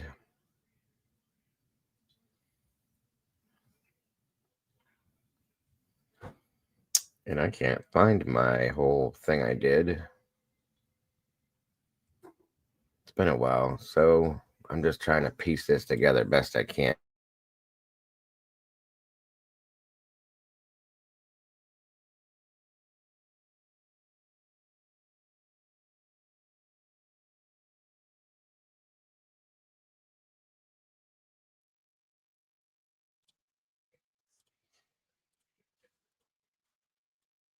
School, La Vista West.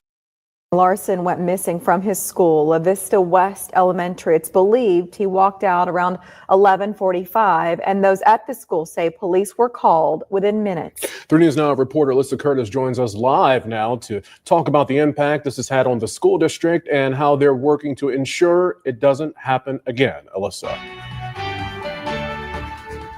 That's right. District officials told Shouldn't happen in the first place. There's the first problem with this. me they could have never imagined that days before the end of the school year, one of their own would have gone missing, still yet to be found. I sat down with the Papillion La Vista School District spokesperson about that day and how things have changed since, allowing parents to feel their kids are safe. I think every single day since Ryan has disappeared, we've asked what if. Papillion La Vista School District officials wonder how school cameras might have made a difference in helping find Ryan Larson. 1 year ago, Larson walked out of La Vista West Elementary School. The now 12-year-old has yet to be found. It's everyone's worst nightmare. The fact that a student left the building and has not been found is something that I know the staff. The problem with this entire situation is this child is autistic, okay? Should have never been unmonitored to begin with, to be able to do this, okay? He's known to wander to begin with. Therefore, in turn, knowing that this is something that he does on a regular basis, you pay attention. You pay more attention. You kind of have to sit on children like this sometimes and pay attention to them. But no, that didn't happen. Why? This is where my issue is, and this is why I truly feel that the school district it should be held 1,001% accountable for this situation. It never should have happened. Ever should have happened. It's believed when I covered this and went through the whole deep dive on it and everything that he made his way back to where he lived, the apartment complex area that he lived somehow, and nobody was there at that time. So I think somebody may have grabbed him at that point that he was there. So I think the umbrella ended up back there. This is all just my feelings on this. Welcome, Reality with Krista Marie. Welcome. Good to see you. Sorry, I couldn't read your name clearly. Thank you for joining us. And this never should have happened. Okay, I have a child that is autistic. At 11 years old, they knew that my child liked to wander, that didn't like to sit still in class, things like that. And I informed them all. He had I can't think of it, IEP and a 401, all that stuff, 501, whatever the hell it's called. He had all that stuff. Caden was always watched because of that kind of stuff. Thank you, IEP. That's what I was trying to say. Anyway, appreciate it, Lisa. And he had done this many times before. So in that situation, you keep this child in front of you at all times. You do not slip up. You don't let it just happen. You can't let it happen, period. That's all there is to it. And they did. There was no cameras, supposedly, so on and so forth. I mean, there's too many things with this that I don't like, okay? It almost, to me, the way when I covered this before, I said this then, I said, it almost looks like they let it happen on purpose. I know that sounds ridiculous, folks, but it sure as hell does look that way in a lot of senses, and I don't like that at all.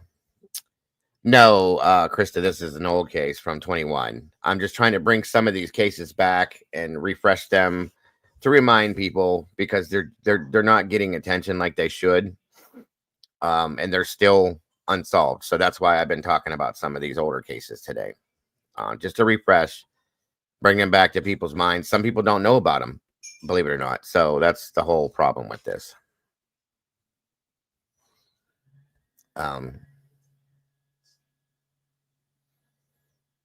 Yes. In that building, and everyone in the school district thinks about every single day. Elementary schools in the Papillion La Vista School District do not have security cameras. Middle and high schools do. District spokesperson Annette Iman says it's always been in the long-term plan, but it was a budget issue until. That's part of my problem with this, Mitten, is that the school was crafty. They said his IEP did not require one-on-one supervision. Bullshit. Sorry. All IEPs, from my understanding, do. I know my sons did. That's from my understanding, that's not true at all. They tried to play that game to get basically to cover their own butts. You know what I mean? That's my opinion, at least. So I don't like it at all. Till now, the district is using COVID relief money to install them, saying Larson's disappearance accelerated the plan. At the time he walked out of the building, students were switching. How do you have an elementary school? How do you have a school that has no cameras in it? Anybody, anytime, I'll take an answer on that, because nothing is going to be acceptable to me. Well, enjoy that, and happy anniversary, Tomboy, to you and Miss Tandy both. Congratulations. I hope you enjoy your brunch. Switching classes. Last year, school officials told KMTV they noticed he was missing within about 5 minutes. It was a tragic day for the staff, for the students, and for the entire community. To have a student go missing and not be found in the next hour or several hours and then days. In the past year, the district has looked at protocols, evaluating and learning what they could be doing different to help parents feel safe. They say they're now making sure all staff members in a building are aware of those students who may be more likely to run. Also, having more eyes on kids while they switch classes. While the district works to prevent this from happening again, the school community carries Larson with them every day. Today, some teachers and students wore green clothing or ribbons to support Larson. The school sent out an email earlier this week to parents about the one-year anniversary. They have counselors available all week, but are allowing parents to have that conversation with their children, saying everyone handles it differently. Reporting live in the studio, Alyssa Curtis, 3 News Now. Yeah, this bugs the absolute hell out of me. It really does. One moment.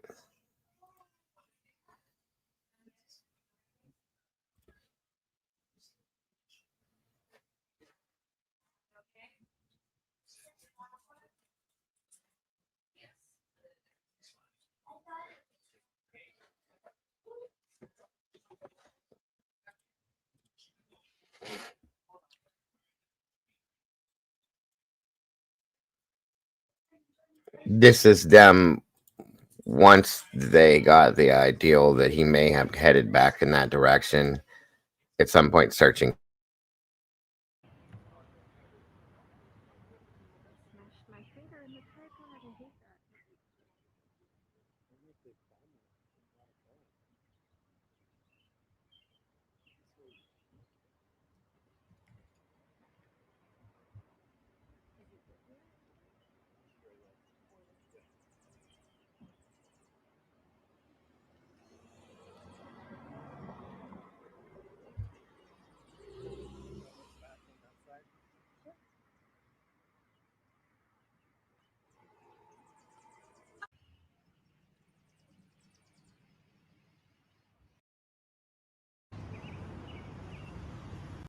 They searched all this area and come up with nothing. So my thought is that if he made his way back here, Okay. And come to find out that nobody was home at the time and didn't know what to do. He started wandering around maybe, and somebody may have seen him and picked him up. And that's what my theory is with this case.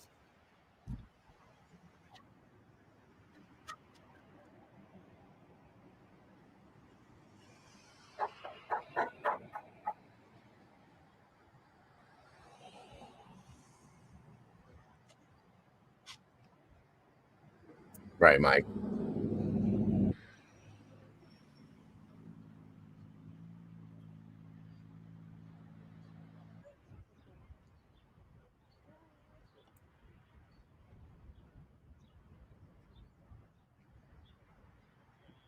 Okay, so um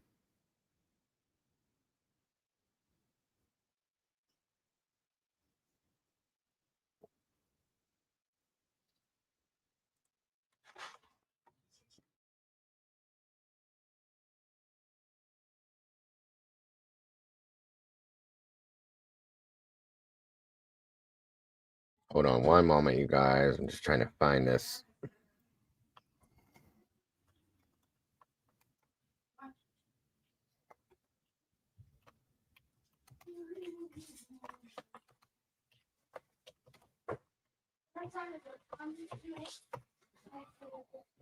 Shane, did you grab some facts?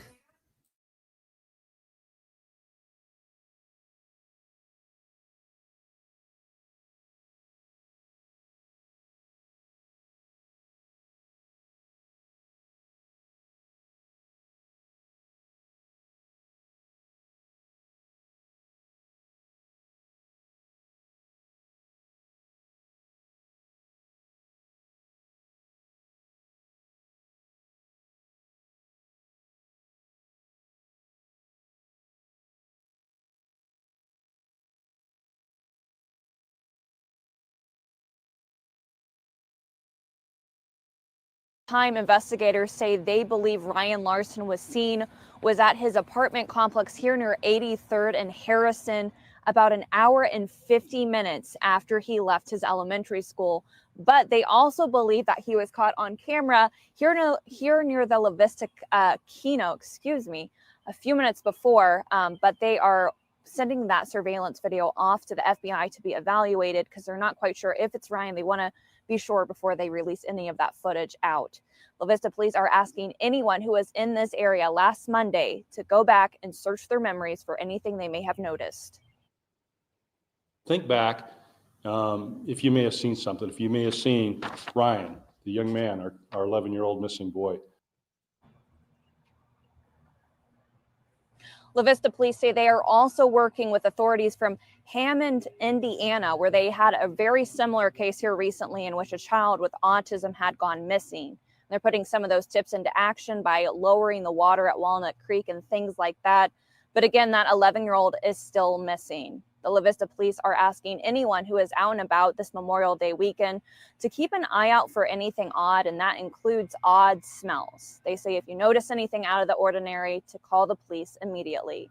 Reporting live in La Vista, I'm Jessica Edson with 3 News Now. And if you see Ryan, call 911. If you have I any agree, information Michelle. that can help investigators, call the La Vista Police Department or the Sarpy County Sheriff's Office. The numbers are listed right there on your screen. All right, guys. So there's a little bit of a refresher on the Ryan Larson situation. Still very sad to me. I just don't understand it. I do not understand it. Welcome, Miss Josie West. Good to see you. Wonderful to see you. All right, guys. This next one is one that I really bothered by. Mama Bear as well. Okay, hold on here.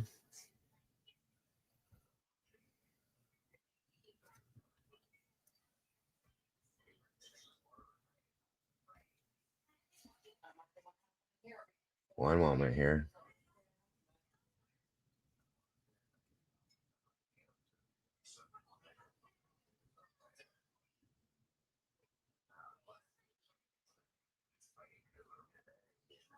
Yeah, our temperature dropped for tomorrow. It's gonna be 40 something tomorrow. One moment, guys. Taking a minute to get it up here.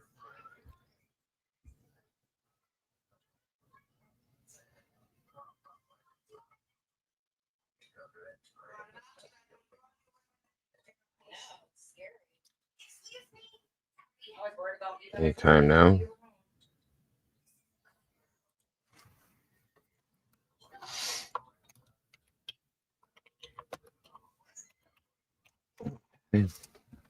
Now we're under a tornado warning. Yippee.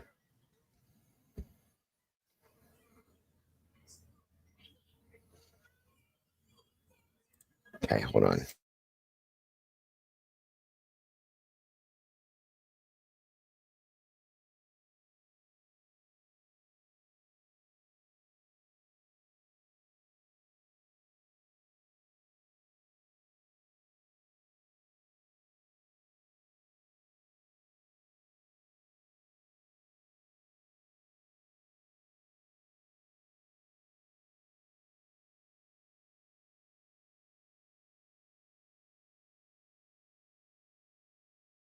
Almost there, guys. One moment. I'm sorry.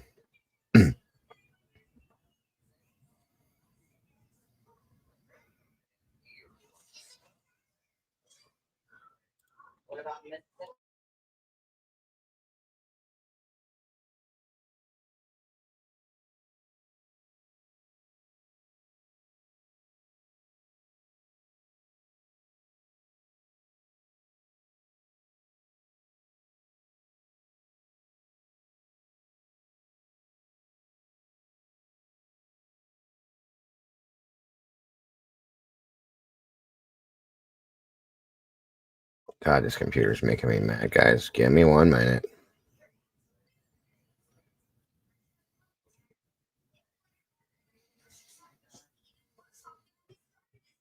Well, it both counts out too. I'm telling you. All right. All right.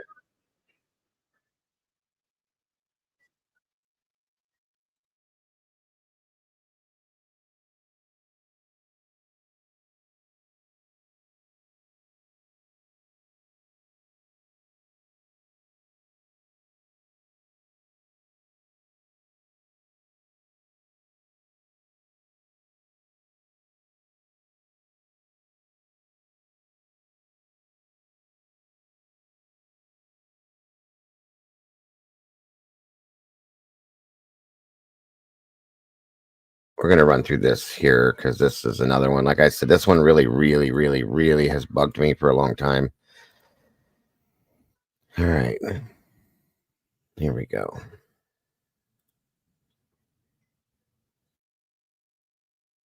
What was missing when I was trying to learn languages back in middle school and high school. Babbel also has a few different subscriptions.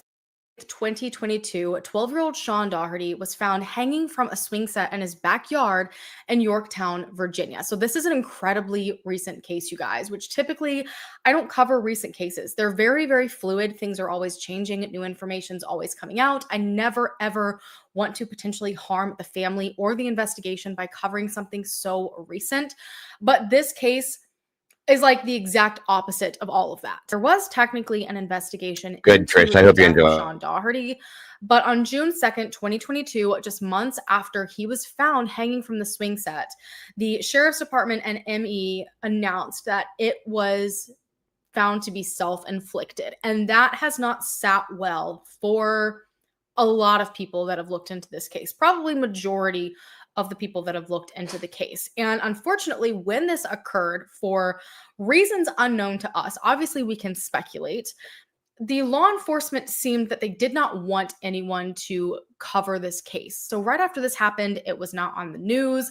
I am looking right now. I have so much pulled up on my laptop that we're going to be going through, but a quick search of Sean Daugherty death in Google brings up two articles, and that's it. And those were both released and one was released in August and one was released 3 weeks ago.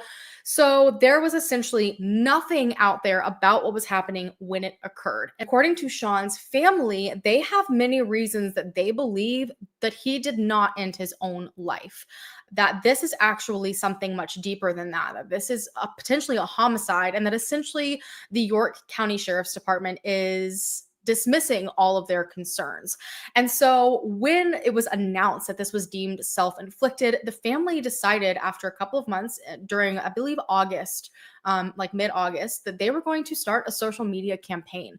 They felt like everything they were saying, all of this help they were crying out for, was just not being responded to. Nobody was listening. And so they felt the best way they could get people to listen and get support was through social media. There's a What Happened to Sean Facebook page. I will say, just to be very upfront and open, about 98% of my information today comes directly from this page. There is a very, very small amount of information that has ever been released by the Sheriff's Department. So I cannot verify majority of what I'm saying. And that is not to discredit the family. It's not to discredit the police department. We just simply do not know. So take everything that I'm saying for exactly what it is, which is the family's word, and basically remain as objective as you possibly can. But this Facebook page that's run by family and also the PI that they have recently hired almost reads like a book. It kind of takes. Yeah, there was I think it was they were lawn care contractors, like landscapers, I think is what it was. Moonlit Babies. So yeah, I think you're right.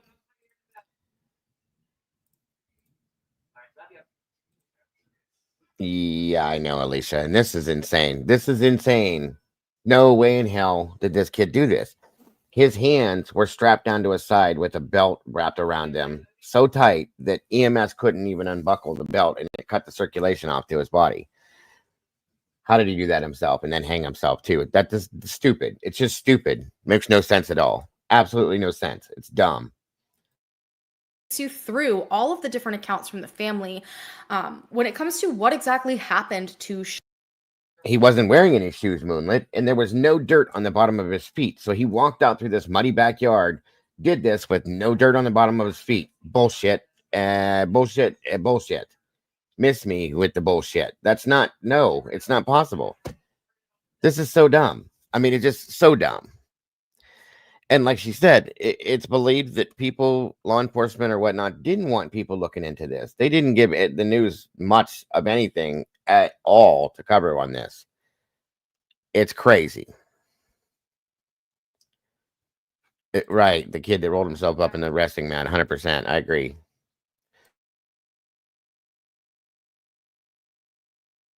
Sean and the time leading up to that, who Sean was, why they feel something was off, what they remember from the events that day, and their experience with the Sheriff's Department. And there are 10 separate posts that are titled that walk you through everything. So they have told me a few times that they really don't know how to investigate this kind of murder case because it's really complicated. They don't have the experience. They have never seen something like this before. Then please do me the favor and turn it over to the state police or FBI who do it all the time.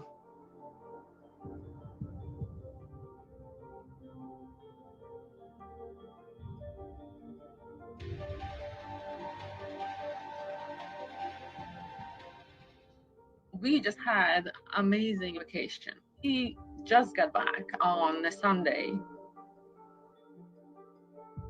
It was the reward for the kids. He had got all A's. He was in a very good spirit. Taylor wasn't exactly next to him. Please didn't ask many questions. I told him Sean didn't do it. He was killed that first night. I told them all. I saw all kinds of stuff in the house that was out of place. I froze because I was like, that's a huge handprint on the door. That's not Sean's. Hand was not from the outside, but from the inside. And it was the left hand. I saw some splatters that seemed like small blood things that I asked them to collect. Sean definitely had blood on when I did the picture on his hand, but the officer, she washed it off. 4 weeks later, taking fingerprints. 4 weeks later, after we raised hell. 4 weeks later, going around the neighbors asking if they saw anything. I think a couple people saw something, but I know there was no real investigation. If you ask the parents to find the person who did it, and we are not investigators, there's a problem. They're asking me to find the person. So to kind of start everything out, I want to read the very first pinned post on the page that is dated August 19th of this year. It states, on April 14th, 2022, Sean Daugherty passed away unexpectedly at his home in Both of his parents were in the military, and very high up in the military. The mother had just taken a new job at the Pentagon, I believe, and they were going to be moving there. Okay. So I did have some thoughts, the way this all took place, about this possibly being related to that region of some stuff, possibly, maybe. You know what I mean? So yeah, Tomboy, you're pretty close to on point with that. This is really strange. This whole thing is. Yorktown, Virginia, under suspicious circumstances. He was a sixth grader at Tab Middle School and was only 12 years old. Never in our wildest dreams, specifically in 2022, did we think that an investigation could be so biased and assumptions-based. We have been dismissed repeatedly. Of course, buddy. They will tell you we are crazy, unable to let go. They will tell you it was and it is a cut and dry case. They will say suicide never makes sense. All we ask is that you pull up a chair, hear us out, and come to your own conclusion. Supposedly that's yes. When it happens, I don't know, but I think if that were to happen, they're going to find some stuff that's probably going to shut this down. That's my opinion. We think you'll agree that there are way too many things that don't add up. Help us find out what really happened to Sean. So essentially, it seems that the goal of Sean's family, and they have stated, is not at all to necessarily attack the York County Sheriff's Department, but to hopefully get a new, fresh set of eyes on this case. They felt that, again, the ball was dropped, that a lot of investigative efforts that should have been done were not. There's just not a lot of answers out there. The family essentially knows nothing. The police have released very little to the public, and it seems that the family has just as much as we do.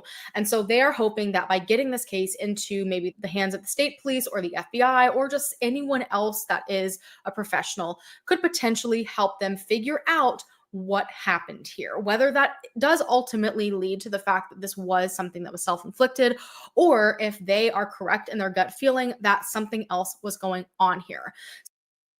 Yes, he was watching his little brother, okay? Baby brother, per se. And he was doing everything he was supposed to do, had just set himself a snack up and was going to go sit down, play video games. And that's how they found all that. So at that point, they found the little brother buried in a big pile of clothing or something like that, all sweaty and freaking out like he was, crying or something. So I don't know what that went down with that. But when they found Sean, they found him wearing his father's underwear, stepfather's underwear, and shirt, which are way too big for him. Very strange. And they found his clothes in the parents' bedroom, I do believe. Welcome back, Lisa. So there's a bunch of things with this that are just supremely strange, okay, and makes you think about some things. So yeah, and the little brother said something to the effect of Sean fights something, or Sean was fighting, or something like that, his friend, or something weird in that. It's been a long time, guys, but yeah, it's in that realm of something. I do not think under any circumstances Sean left. No, absolutely not. No, he did not do that. I agree with you. Sean was a good kid. He did what he was supposed to do. He paid attention. He followed rules, all that kind of stuff. He did what he was supposed to do, period, in my opinion. This was all done and made to look a certain way, or whatever you want to call it, but it definitely did not go down the way that we found it. That's fact.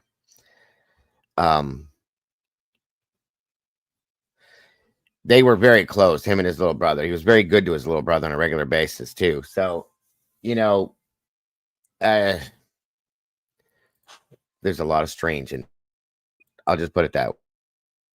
So that is my hope in telling this today. Again, I'm going to try to remain as objective as possible. So that leads us to Sean and the family and what exactly their family life was like.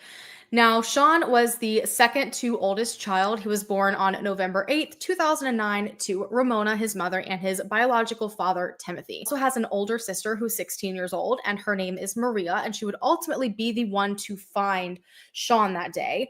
But unfortunately, the relationship between Ramona and Timothy did not seem to work out, and so she kind of went about her own way with both of the children, and Timothy went on his own way. It doesn't seem, according to Ramona, that there was any sort of bad blood. It just doesn't seem like he was really in their life. And from my understanding as well, he lived in a completely different state. So after this, Ramona then went on to meet another man named Jared, and they went on to have 2 kids together, a 5-year-old and a 2-year-old, 2 little boys. And this entire family was a very, very proud military family. Not just Ramona, but also Jared were both lieutenant colonels in the Air Force. They took their jobs very, very seriously. Again, military family, so I'm sure that they moved around quite frequently. And the last place they were taken before Sean's death was Yorktown, Virginia. They moved into a 2-story home on Sandalwood Lane within the Wythe Creek Farms HOA. And this was supposed to be an incredibly safe neighborhood. According to the family, Wythe Creek Farms HOA is like notorious for being like very uptight. They have very strict rules. All the lawns are always immaculate. It's 3-foot fences, period, like nothing higher than that. They felt they lived in such a safe neighborhood. They didn't have any security cameras. They said that they sometimes didn't even lock their doors. And unfortunately, this could have led to the events that happened on April 14th, 2022. According to his entire family, those that knew him, his teachers, his classmates, he was a very happy-go-lucky kid. He loved life. He had never shown any signs to anyone that he was struggling with his mental health, that he had ever considered ending his own life. I do want to very quickly pause to state that that does not necessarily mean anything. I'm not discrediting what everyone is saying about him. That is still very, very important, what everyone knows about him personally. There are still people out there who struggle with their mental health and these ideations that do not ever show any outward signs of dealing with that. John was a straight A student. He was apparently a very gifted musician. He absolutely loved to read. He even spent like hundreds of his own dollars on books, which I absolutely love to read too, but I would not have done that as a child. So that is how dedicated he was to getting the best books out there. He also loved to play video games. Specifically, he loved to play Fortnite with his friends. He was very, very close to his family. He loved all things Disney and Marvel. He loved Star Wars.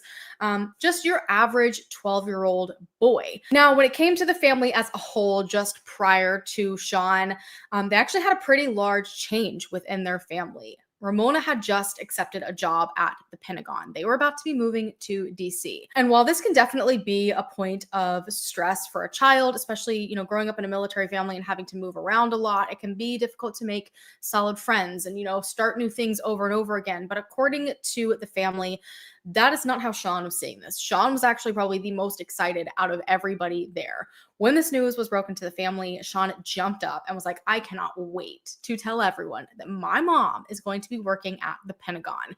And he was even more excited because apparently the gift shop has like these milk chocolates with like the Pentagon shape like stamped onto it. And he could not wait to get some of those. So while this could have been something that potentially bothered him, according to the family, again, outwardly, it didn't seem like it did. And on top of that, just the week prior to his death, the family had gone on a dream vacation.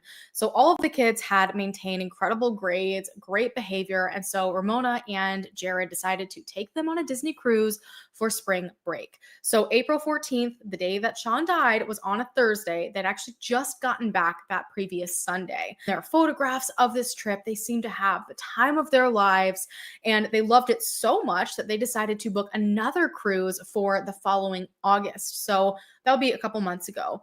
This trip was going to take them to Alaska and a few other places. And so on the 12th, which is the Tuesday after they got back, Ramona actually took Sean to update his passport for the next trip that they were all so excited to go on. That leads us to the Wednesday night prior to his death. And again, there were no signs at all that anything was wrong, that what would go on to happen the following day was even a possibility. That never crossed anyone's mind. The family had a great night together. Ramona brought home a bunch of cookies, and they were carrot cake cookies, and Sean loved carrot cake cookies, so he was super excited about it, doing like a chef's kiss. He was thrilled, and they had their typical night. Sean seemed to be incredibly close to Ramona, and his nighttime routine was to kind of follow her around as she finished up her nightly chores. He was very open in communication with her. They would talk about absolutely everything, and then ultimately he settled in for the night, and the following day of the 14th continued on to seem like an average day. According to what I've seen, school got out for Sean at about 2:55. He was very close to the school where he lived, and so he arrived by bus back to his neighborhood at 3:02 p.m. The bus stop was only 2 houses away. He didn't have a very far walk. And when he arrived home and was just walking in through the door, his mom, Ramona, pulled up into the driveway. And inside, it was very clear that Vija, I think that's how you pronounce his grandmother's name, but she was like in a rush trying to get ready to go and leave. And Ramona had called to him as he walked in saying, "Hey, I'm going to call you from the car." And so his mom calls him and says, "Look, your grandmother has a very last minute appointment for the doctors. They want her to come in to get an EKG. So we have no one else to watch your 2-year-old brother," because that's what usually the grandmother would do at home. And so Sean's 2-year-old brother was napping on the couch. And so she said, "Would you mind watching him? The appointment should not take very long. The appointment itself was supposed to be 25 minutes. I don't think they expect it to be gone much longer than an hour and a half." And Sean agreed with this. And according to Ramona, he was actually very excited. Obviously, as a kid, when you're offered this big opportunity to babysit, you feel big, okay? You feel like you're in charge. It's a pretty cool experience. And so this seemed to be how he responded to being asked to babysit. So he told his mom that he was just going to get his homework done. He was going to do his chores, and he was really looking forward to gaming with his friends once he kind of got all of his responsibilities taken care of. So they hang up the phone, Ramona and the grandmother drive off, and it's just Sean and the 2-year-old at this house.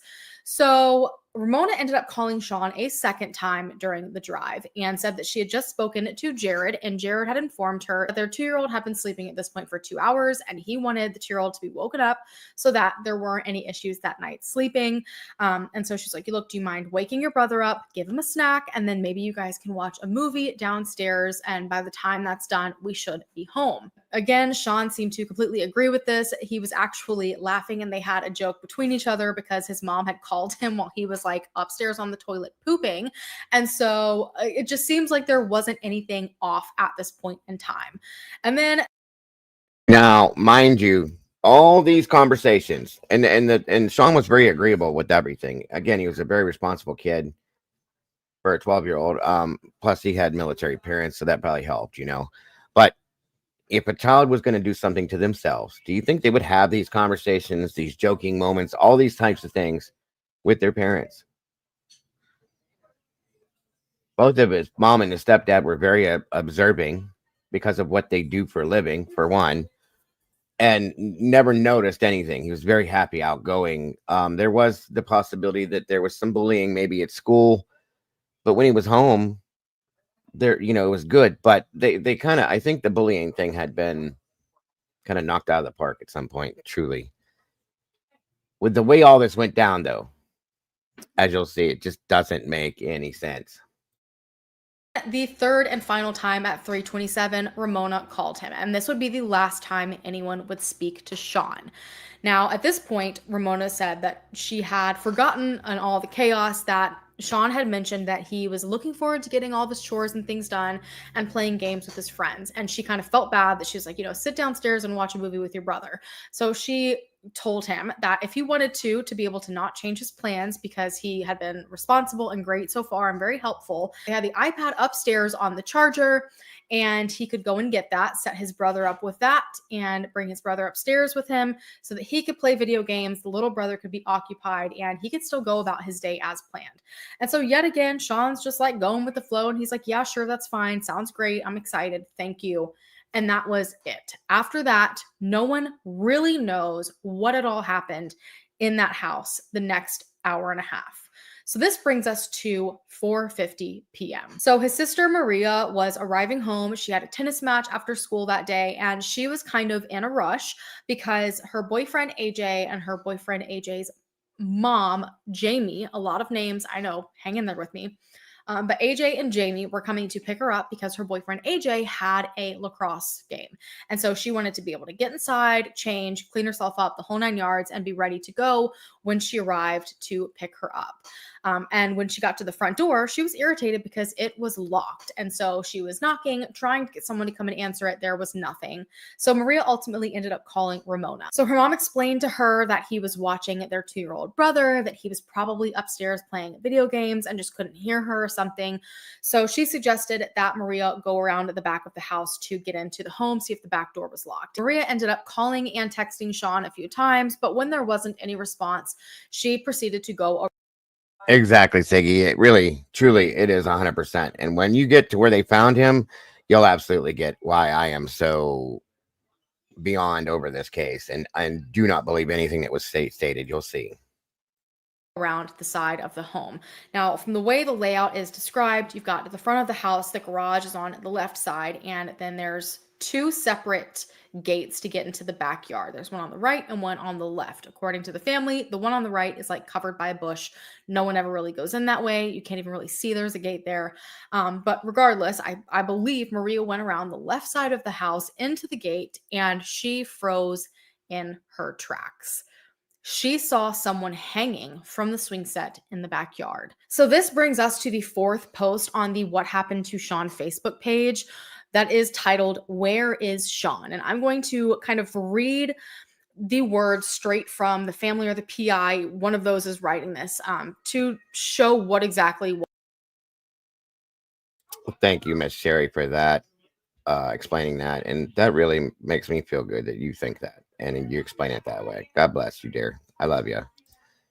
Was found by Maria. This post says, quote, she froze at that moment, entering a state of shock as she tried to process what she was seeing. A person was hanging from their swing set, unnaturally with a bag over their head.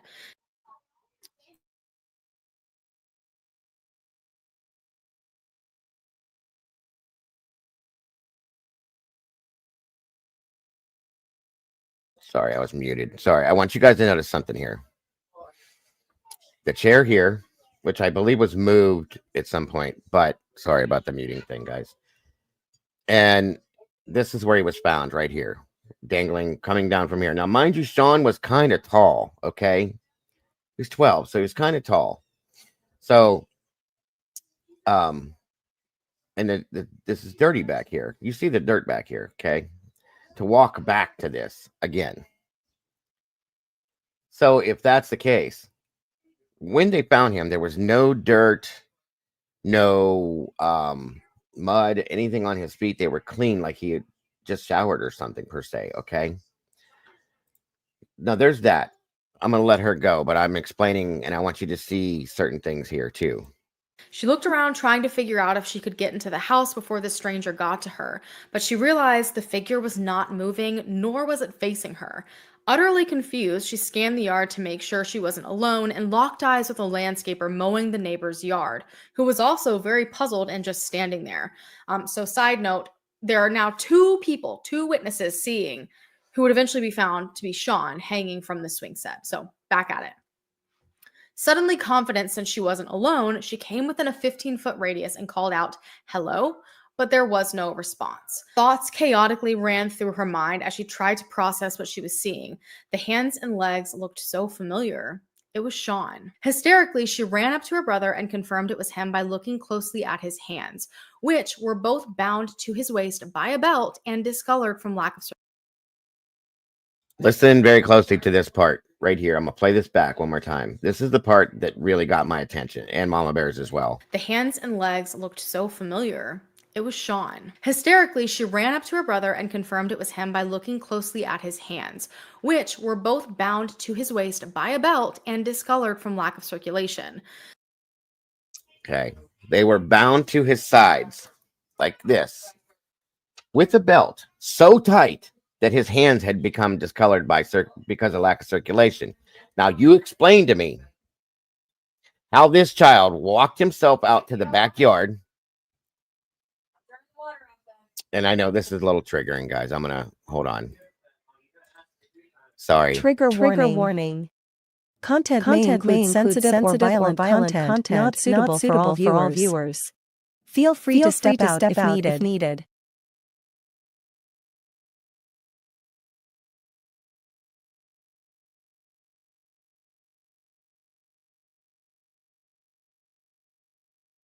Okay. Now, I know this is somewhat triggering, but I feel I have to find a way to bring justice to this child.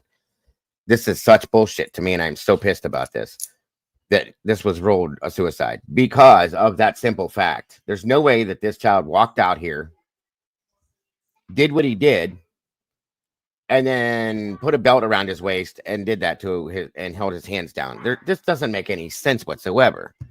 It's not possible, you guys. It's just not possible. Remember that. Screaming, she lifted her brother with one arm in hopes of releasing the pressure from his head and called 911 with her other hand. She called 911 according to the family at 4:54 p.m.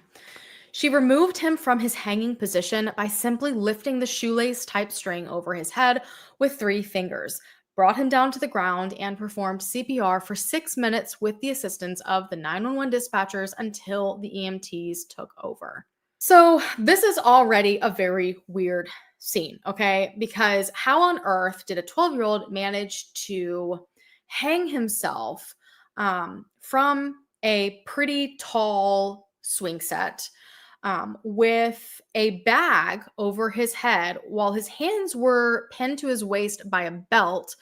And also, according to the family, his glasses were found kind of tossed out to the side of him, and one lens was missing and the glasses were broken. And they have said that he needed those glasses to see, that his vision was very bad. And so while it already seems like a complicated situation that he was in, that to an extent seems like it could have been physically impossible for him to do himself. The fact that he also couldn't see on top of that just makes it seem more suspicious. But it just goes deeper from there. So again, back to the post. He was suspended by his chin, not his neck. At any point, he could have stood up and saved himself. There's the second part. The string came from like a helmet bag for a motorcycle helmet to fit in. It had the drawstring type thing. The string came out of that type of a bag. It wasn't the strongest string in the world, okay? And it was here. Understand that. It was here, okay? It wasn't here. It was here. Which in turn means that if he was conscious, he could have removed this himself, okay? There was no, no, it was up here. So again, once again, you tell me how. And I'm going to tell you no. But he did not. His feet were dragging on the ground, and his bent knees were mere inches from the ground as well. In fact, normal hanging injuries weren't present. It looked like he had been killed elsewhere and propped ornament. There you go. It looked like he had been killed elsewhere. No, Cap. The hyoid bone was not fractured. There was no ligature marks there. Nothing like that. It was staged. Like he had been killed somewhere else, brought here, and staged in that situation. So you tell me. You tell me. He didn't do this to himself, period. Outside and suspended like a doll. His knees were so close to the ground that you could see the bottoms of his feet, and they were clean. How could he have perfectly clean feet if he had walked barefoot from the house to the swing set through their swampy spring yard? It was April, and the whole yard was mud and dust. So at this point, you can see very, very strange setup here. A lot of things, according to the family, and just through common sense so far, without any investigation having been done, seem strange. The way that he was hanging there, the way that the ligature was around his chin and not his neck is strange. And so there was just a lot to take in here. And when the EMTs arrived, they immediately began resuscitation efforts. Now, this is something that has been stated by the sheriff's office. I'm trying to differentiate from what family says in the sheriff's just so we know for sure and are very clear. But the sheriff's office has stated that there was, in fact, a chair near the swing, according to what the EMTs reported and according to what the sheriff's reported. They first responders had to actually move that chair that was originally on the back patio of the home away from the swing set.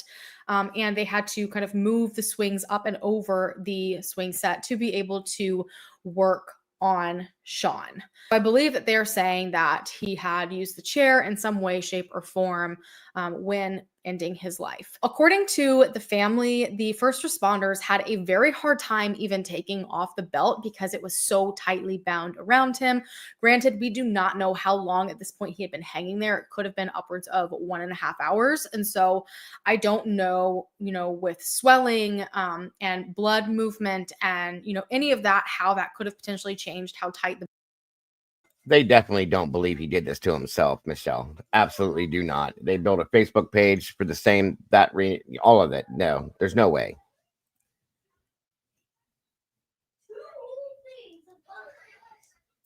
the belt could have been, but regardless, they had a hard time getting it off of him to perform these efforts. And while all this is going on, Ramona arrives home, and this is what she comes home to. So Ramona said that she ran around the left side of the house through the open gate and sees Sean as they are trying to revive him. They have him attached to an AED. They're trying to shock his heart back to beating. And she just falls apart into hysterics. No parent ever wants to have to walk up to a scene like that. And that's what I said when we covered this 2 years ago, almost 3 years ago. It sounds like a message. It seems like a message was trying to be sent here.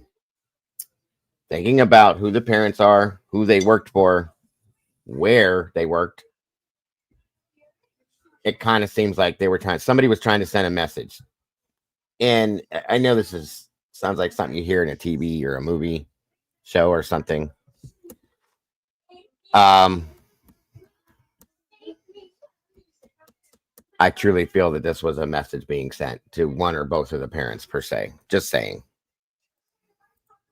And Maria, her daughter, ends up finding her. And I don't know if they spoke about, what Maria had found or anything along those lines. But one of Ramona's biggest thoughts, first of all, was, wait a minute, where is my 2-year-old? Like, where is my other son? If my son that was supposed to be watching him is now being resuscitated outside from an accident or, something that happened to him, where did my 2-year-old go? And don't forget that. Sean would not have left that baby alone with not having anybody else to care for him. It wouldn't have happened. He was very close to the 2-year-old. It would not have happened. And so she runs with Maria inside of the house, which it does note on the Facebook page that the back door was unlocked. And so they run in through the back door and start to look for this 2-year-old. And that is.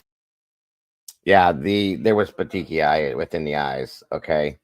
So if that was the case, there would have been a ligature mark here that would have showed the strangulation per se. Just saying. Truly, that's fact. Okay. And I've seen these. Even on juveniles, I've seen these. Sadly, I've had to deal with that. But yeah, it'll give, if you guys know what petechiae is, within his busted blood vessels and so on and so forth within the eyeballs. Yeah. That's when yet another strange thing ends up happening. So apparently Maria and Ramona ended up finding the 2-year-old buried under a pile of laundry. They just saw his 2 little legs sticking out. And so she had to scoop him up from underneath of it.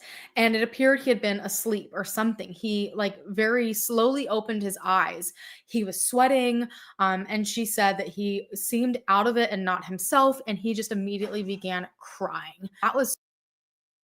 There has to be,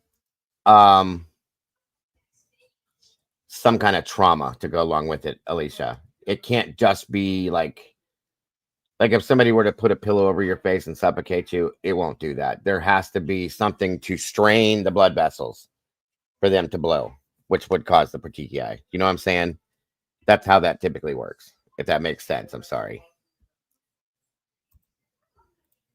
Super strange to her. How did he end up under this pile of laundry?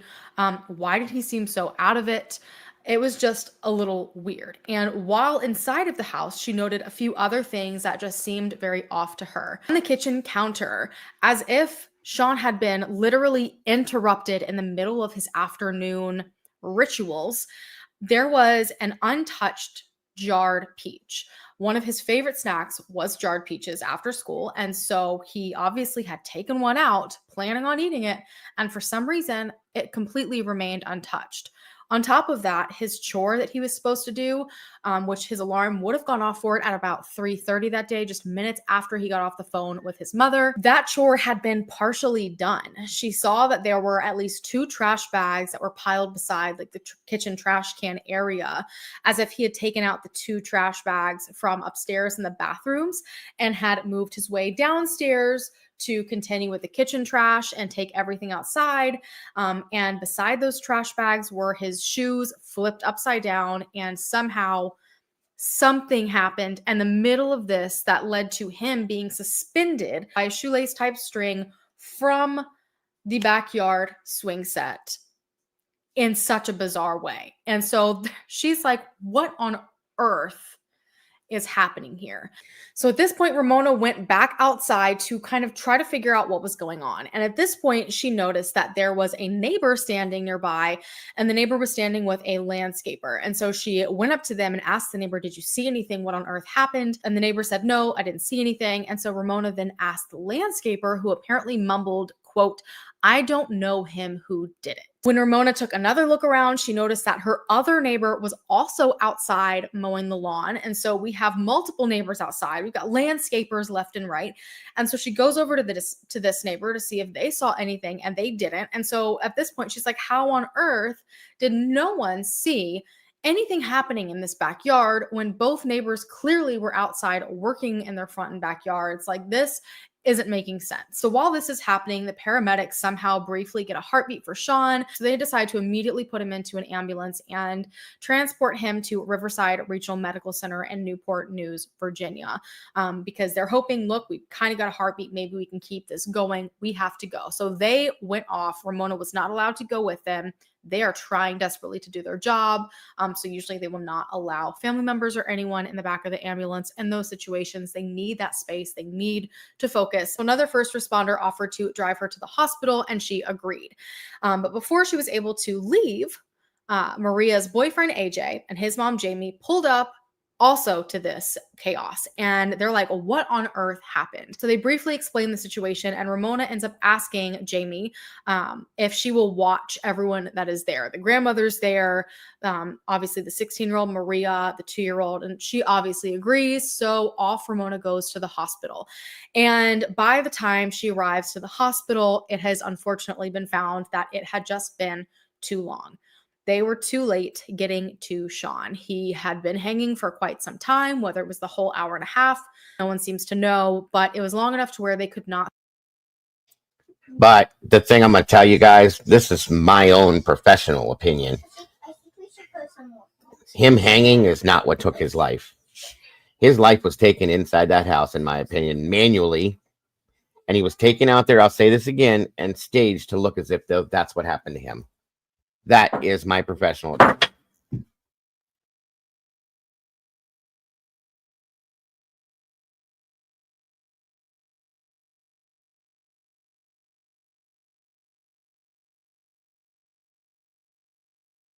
Sustain any sort of heartbeat. So he ended up being pronounced dead. Mona was able to go back into the room with her son to say her final goodbyes, and tried to understand what happened, how any of this happened. She was able to note that his feet were clean, and she kissed them for the last time. Noted that his face looked as if nothing had happened to him, like he just seemed to be sleeping. He didn't have any bruising on his face. There was no swelling. His eyes weren't bulging or bloodshot. She said his eyes were clear, and the only sign that he was gone were his blown pupils. She held both of his hands and noticed that on his right hand, he had a little bit of blood between his fourth and fifth finger. And so at this point, she decided to take pictures of that blood.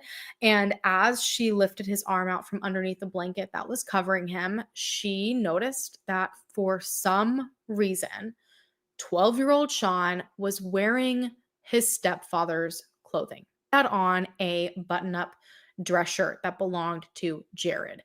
And she immediately let out a massive blood-curdling scream. Thoughts were rushing through Ramona's head because she could not figure out why on earth Sean would have been in his stepfather's clothing. But all she could think of was that something was not right. She felt that it was possible someone put him into these clothes. There was no logical reason to her why he would be in them. And so she began to panic and worry that maybe someone was in the house. And so right away, investigators rush into this room and are like, why are you screaming? What is going on? So she explains the situation, that he's not even wearing his own clothing. And so right away, they kind of usher her out of the room to start an investigation. And she's put in a room by herself. Now, Ramona ends up calling Jamie and saying, get out of the house. I left you all there, but there's a huge chance someone could be in the house. There were still 2 officers remaining at the home during this time. And so they were able to go in and clear the home behind Maria and everyone else that had remained there. There wasn't anyone there, but Ramona could not get over this sick gut feeling that something wasn't right here. She remembered at this point vividly when she walked into the backyard. She noticed that Sean didn't appear to be wearing any pants. His bare legs were sticking out. He was barefoot, but she vividly remembered seeing black underwear, and he didn't have any black underwear, meaning that Sean wasn't just wearing his stepfather's shirt. He was like head to toe, top to bottom, wearing the stepfather's clothing, because he was apparently wearing pants when first responders got there. But obviously, like between the process of removing the belt and all of that, those things came off. Jared at this point had arrived to the hospital, and he wanted to be able to also say goodbyes to his son. But authorities had totally sealed off this room so far. They were prepping him to be moved to the ME for further forensic evidence and testing to be done. They had bagged his hands. And so Jared was no longer allowed in the room. And at this point, the investigating officers alerted them that they were about to transport Sean by EMS to their own location, to the ME's office, and that the family was going to have to stay in a hotel that night. They said, look, we have your house cordoned off. We're investigating there. You guys can't be there tonight. And so back at the house, everyone was kind of trying to gather themselves to figure out where they were going to stay that night. And thankfully, it seemed that a lot of the neighborhood was, very... I will say this back earlier when I said that this seemed to be a message to me. I think the fact that he was wearing the stepfather's clothing is the message. I think it stands for something. That's why I think he had been put in those clothes to be seen as some form of a message. That's my thought on that. Thoughtful during all of this, because the entire family is sitting out on the front lawn. And thankfully, one neighbor thought of the 79-year-old grandmother and brought her a chair to sit in. There was another neighbor that brought the entire family pizza Exactly, to Mike. make sure that they had something to eat. And Jamie is there trying to gather everybody up along with Ramona's boss to take them to the Langley Air Force Base to stay at a hotel where they could feel somewhat safe. And apparently during this, another very strange thing occurred. While everyone was trying to load up to head to the hotel, there was one female neighbor that repeatedly tried to talk to Maria, the 16-year-old daughter. And Jamie kept having to say, now is not the time. You need to back off. Like, you need to give her space. And this neighbor would kind of walk off and come right back and try to talk to her again. And they described this neighbor as being, quote, skittish. And so this neighbor, when being told to go away, would sometimes say things like, don't worry, Maria, it'll be fine. Like, everything's going to be fine. And it just seemed super weird and off to them.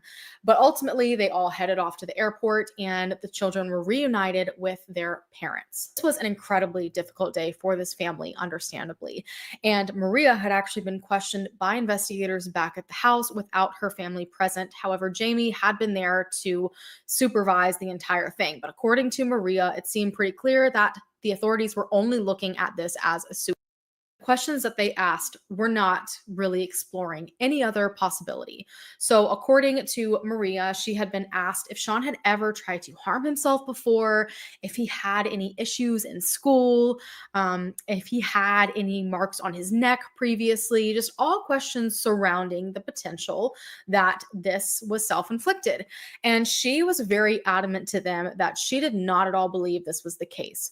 First and foremost, she said that the way that she found him hanging was so unnatural that she was like, there's absolutely no way. And he was so low to the ground. She said that he could have stood up and saved himself essentially in a heartbeat. She was so disturbed by the way that she found him in that particular positioning that she sketched out a drawing of how he was found and tried to give it to authorities, but according to the family, authorities did not take it. Now, when it comes to the questions that investigators had asked her, she said that there had never, at least that she had seen, been any signs whatsoever that Sean was ever struggling with his mental health, that he ever had considered trying to end his own life.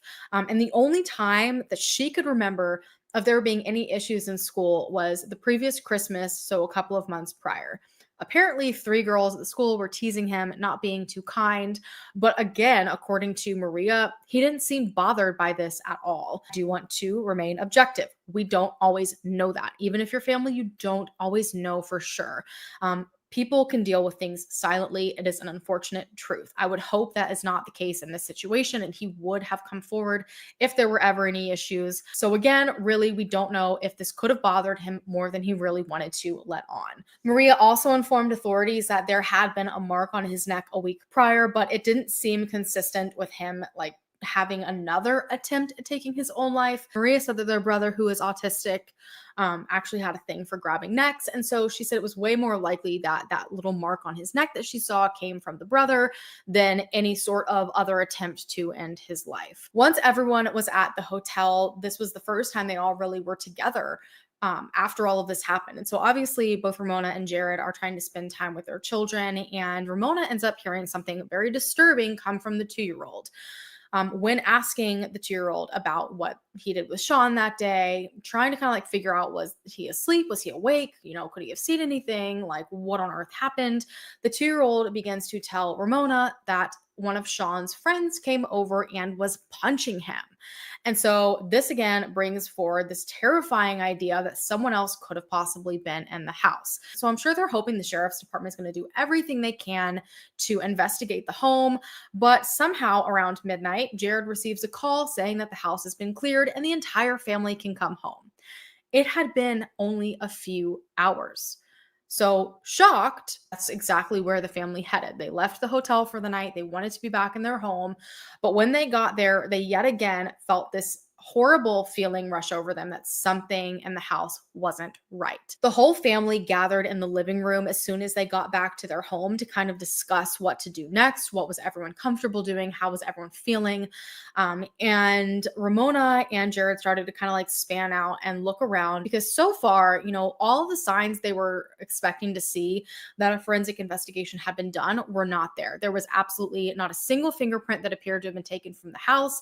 And if you've ever either done fingerprinting or had fingerprinting done in your home or just visually seen it, it's a freaking mess. It leaves stuff everywhere. So difficult to get off, but there was not a sign of that anywhere. And it didn't appear that anything within the home had been moved or taken or changed or anything. So Ramona went into the kitchen and again noticed the peach that remained untouched on the kitchen counter and the 2 trash bags right beside the kitchen trash can, as if he was in the middle of doing his chores, the upside down shoes. And then she noticed one more terrifying thing in the kitchen.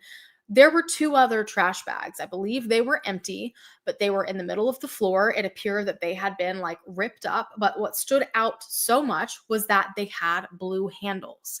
And Ramona only ever bought trash bags from Costco, and it was always the same brand, same kind, in bulk.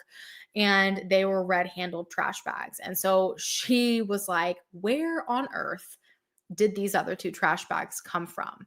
So from there, the entire family is like, you know what? We're too tired for this. We will tackle this mess another day and figure out what's happening tomorrow. And they were just emotionally drained. And so they all began to head upstairs, but they were hit with another very bizarre thing. It was incredibly hot upstairs.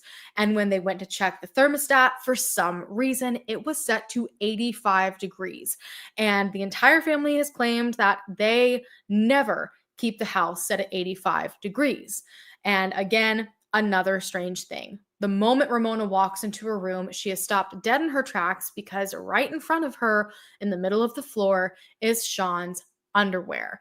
And so obviously the first thing she's thinking is, why are Sean's underwear in our bedroom? Second of all, why did the investigators not collect that as potential evidence? And to top it all off, all of the drawers where Jared kept all of his clothing were like pulled out and disheveled. So at this point, Jared ran downstairs to grab gloves and a Ziploc bag, and this family had to collect what they believed could be evidence on their own to save for authorities. And Jared called the police and told them to send some sort of patrol car because they didn't feel safe. All of these things in their home felt completely off. It didn't feel like anything that Sean would have done. And so they wanted someone to be watching them just in case. And keep in mind, during all of this too, they are in the Air Force, and she was about to go and work at the Pentagon. And so during all of this, there's also this eerie feeling that maybe their status in the government could potentially make them a target for some reason. So ultimately, the entire family locked all the doors, barricaded themselves in, pushing chairs underneath the door handles, and all slept together in absolute fear in the master bedroom. The next morning, Jared immediately called the York County Sheriff's Department to tell them that they had to come back out, that they had clearly missed quite a few handful of things. They wanted to be able to give this to them. They wanted investigators to have another look. AJ, Maria's boyfriend, and his mom, Jamie, headed back over that morning to assist the family any way that they could. And so she ended up bringing over food, and once she was at the house, thought she would help clean up a little bit. And so as she's starting to clean up the home, she apparently looks over towards the back door and notices a very large handprint on the window. She calls Ramona over. They're both looking at this handprint, and it appears that it had, whoever placed it there, like there was some sort of film or some substance on their hand when they touched the door. You could very visibly see it. As they held their hands up to this print, they realized this print was huge. Like, it was much larger than any of their hands. I don't know if Jared ever compared his. It obviously wasn't going to belong to any of the children.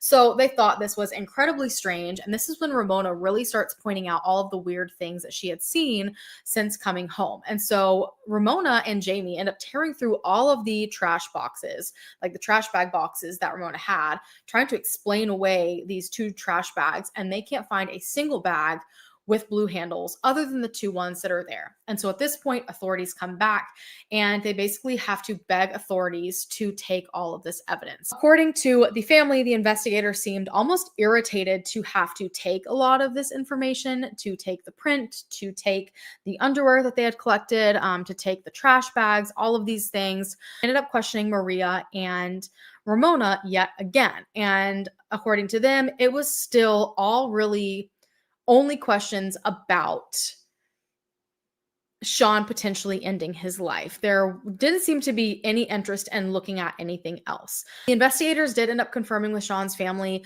that they found surveillance footage from school that day on the 14th, and he had been wearing a flannel, a jacket, and a pair of shorts, and he had like a t-shirt on underneath his flannel, and they were able to find both his jacket and his flannel hanging up in his closet. But according to the family, the rest of his clothing literally were nowhere to be found. They couldn't find his shorts. They couldn't find his undershirt. They are assuming that the underwear that had been on the floor were the underwear that he had been wearing that day. But where did these other two items of clothing go? As the day went on, investigators continued to call Jared with little bits of information, and this just added on to their speculation. They ended up calling to inform them that the bag that was found on Sean's head was a bag that had the word, I believe shoey is how you're supposed to pronounce it. It's SHOEI in black letters. It was a silver bag. And right away, Jared is like, I recognize that bag because that was mine. Apparently, Jared had, I believe, 2 different motorcycle helmet bags, and he kept them in the garage. They were in this pile that was supposed to go to Goodwill. And when they went to the garage to check to see if it was in fact one of the 2 bags that he had laying there, they were able to confirm that one of the bags was missing. And interestingly, the other bag that remained missing the little string that was used to cinch the bag up. And ultimately, that would be found to be what was suspending Sean. Ramona and Jared again have claimed that they found this incredibly strange because they were a military family. And had Sean, for whatever reason, decided he wanted to end his life, he would have known that they had an absurd amount of boxes and duffel bags filled with rope, military grade paracord. So to them, it was a very odd choice. And on top of that, when they were in the garage, they noticed that there were a handful of boots in there that appeared to be halfway unlaced. So it almost seemed as if someone like tried to unlace some of the boots to use the shoelaces and then said, oh, I don't think this will work, and then moved on to the bag. So to them, it seemed like this was someone like haphazardly grabbing any items they could, which they didn't believe if this really was Sean who did this, that would have been something he would have done. And when you look at how like sophisticated all of this was, like the putting a bag over the head and, you know, belting the arms down to the side, if this was self-inflicted and so intentional and like somewhat planned, it seems kind of odd that this one part would seem thrown together. It also didn't make sense because there were even more options that he would have had upstairs. He, for some reason, in the middle of his snack, in the middle of, taking out the trash, decided, look, now's the time I'm going to do this. Let's say he went upstairs and got into his stepfather's clothing for reasons we may never understand. He also had gym bags upstairs with very similar like rope and string on it. And on top of that, he also had a bunk bed. And typically in situations like this, especially being like a military town, there tends to be a lot of news coverage on situations like this. I mean, you had the whole neighborhood that was watching that particular day, but both Ramona and Jared found it very strange that there was absolutely no media coverage on this. There was no news stations that showed up that day. There was absolutely nothing. And when authorities had left earlier that day, the following day of the 15th, they specifically told Ramona and Jared to refrain from speaking about their son's death at all. Refrain from speaking about any details, absolutely anything. And they couldn't understand why anyone would want them to be quiet about that. To top it off, the same exact thing was told to Jamie. When she went to go and pick up her kids from school and do different things that day, she was reached out to by an investigator that had taken her number the day prior. And this investigator basically said that she needed to stop talking to people about what was going on with Sean. That meant gossiping, which I found very strange, and social media and text messaging. Like, just do not tell any details to anyone. Don't talk about it at all. And she said this just made her stomach turn. Like, she felt sick because she didn't understand, again, why she was being told this. And it seemed the investigator to her was also being almost accusatory, saying the sheriff's department was already receiving phone calls and that them talking about the case was impeding the investigation. But at this point, no one had told anybody. According to Jamie, the only person that she had spoken to that day was the guidance counselor at Maria and AJ's high school, because both of them were not going to be in school that day for obvious reasons. And clearly, that was not a conversation that Ramona or Jared wanted to have with anybody, have to explain anything. So Jamie ended up calling herself saying, hey, just wanted to let you know these 2 kids will not be in school today. There was a very traumatic event within the family. So it wasn't like any of them were like rushing to social media or saying anything crazy. I mean, they didn't even really know what was happening themselves at this point in time. So it just seemed a little bit strange. And because there had been so much police activity, but police had not said anything, and everyone who knew about what happened was like forbidden to speak about it, rumors began to spread. Multiple teachers who ended up hearing about what had happened, whether it was through the guidance counselor alerting the teachers of Maria and AJ, or there's no telling who saw what in the neighborhood that day and who said what, and everyone clearly knows who lives in this house. Understandably, a lot of people began to call into the sheriff's department to ask, like, are we safe? What is going on? Welcome, Mom. Thanks for joining us today. Hope you're having a good day today. Why aren't you addressing what's happening? Why isn't this on the news? And the sheriff's department allegedly was repeatedly telling everyone that they were safe, there was nothing to worry about, everything was fine. And this also just did not sit well with the family because at this point, no one knew. The case had not been fully investigated, it had not been ruled either way. And so it just kind of felt wrong. That entire weekend, the family seemed to be supported a lot by the community. Different neighbors brought over meals, churches were reaching out, family and grief services were also reaching out, and it was a lot to take in. But again, keep in mind, all these people are reaching out asking to help, but the family isn't even sure what to say because they can't even speak about what had happened. And finally, by that following Monday, the community ended up being alerted. So essentially, it seems that Monday, the sheriff's department sent different officers down to the schools to first alert the teachers. And that following Tuesday, they ultimately alerted all of the students. And I guess the sheriff's department had an entire talk about ending your life. So I will say that I know things look a certain way. However, it is their job to investigate all possibilities until they have hard evidence that it's one way or another, especially because this was a child, a 12-year-old, who, according to all accounts and even evidence within the home, had been fine going about his day. And then you have this bizarre situation happen. That Monday as well, just 3 days after this all occurred, another investigator was sent to the home to give the family Sean's glasses. It was supposed to be a kind gesture, basically like, if you want to bury him with these, we wanted to give them back. But this was just another thing that puzzled the family because they had been broken and right beside where he was found on the swing set. And so they're like, don't you need these like for evidence? And they were like, oh no, it's already been tested. We're fine. You can take it. But that is not, from at least what I have seen, typical. Usually evidence is kept for an extended period of time until they know they're not going to need it again. And I'm not sure what they could have accomplished forensically in 3 days with that pair of glasses. According to Ramona, after the school had been finally publicly alerted, she ended up getting a phone call. And this is very interesting to me. Allegedly, all of Sean's 6th grade core teachers got on like a group phone call to her saying that they were very concerned about what they had been told by the sheriff's department, because they said that entire day and the entirety that they had known Sean, there had never been a single red flag to them that made any of this make sense. And so they were basically saying, we have doubts and we all want you to know that.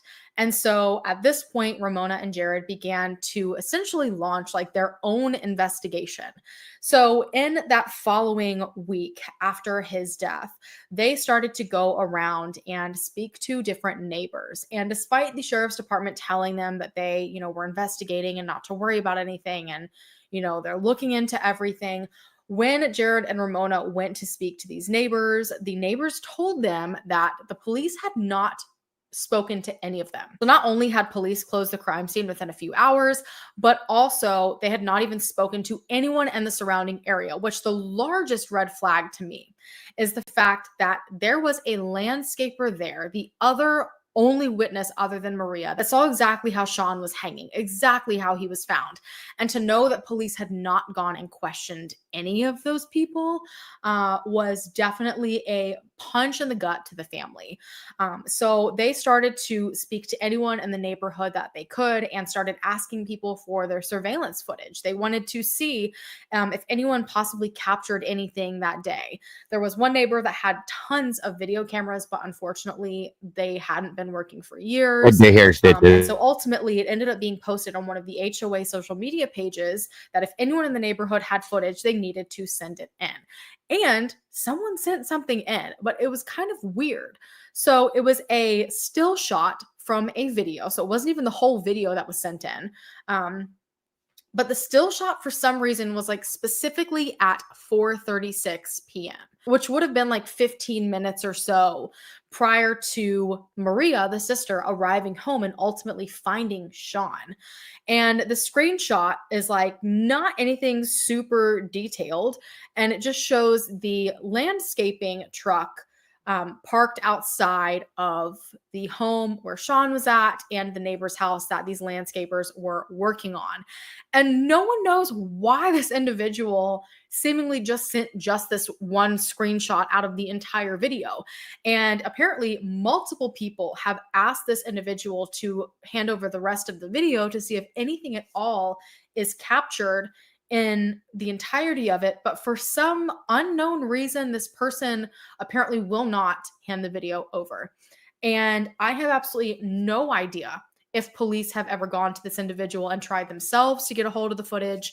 But from my knowledge, no one knows what else is captured. Apparently, over the next few weeks, there really weren't any more answers. Family has stated that within a few weeks of taking that one and only print from the home, that one of the investigators allegedly called them and told them that they got a good print off of it, which I feel like they should have. If there was like some sort of substance or something on someone's hand, you would put like a pretty clear print on the glass. But they said they ran it through the system and it came back as absolutely nothing. I don't know if it was ever tested against anyone in the home just to ensure that it wasn't like one of their handprints. I don't know if it was ever tested against anyone that entered the house that day. So while this did seem hopeful, it didn't seem to bring forward anything. During this time, the family continued to speak to neighbors. They sent the sheriff's department a list of different people in the area. I believe it was like 4 people who for some reason or another they believed could have potentially been in the area and maybe wanted to do something like this to Sean. At the family's request, the sheriff's department went back out to the home on May 20th, 2022, about 4 weeks after all of this occurred, and they did another forensic sweep of the home, and they did take many prints during that time as well. And according to the family, they ended up coming back saying, none of these prints are viable.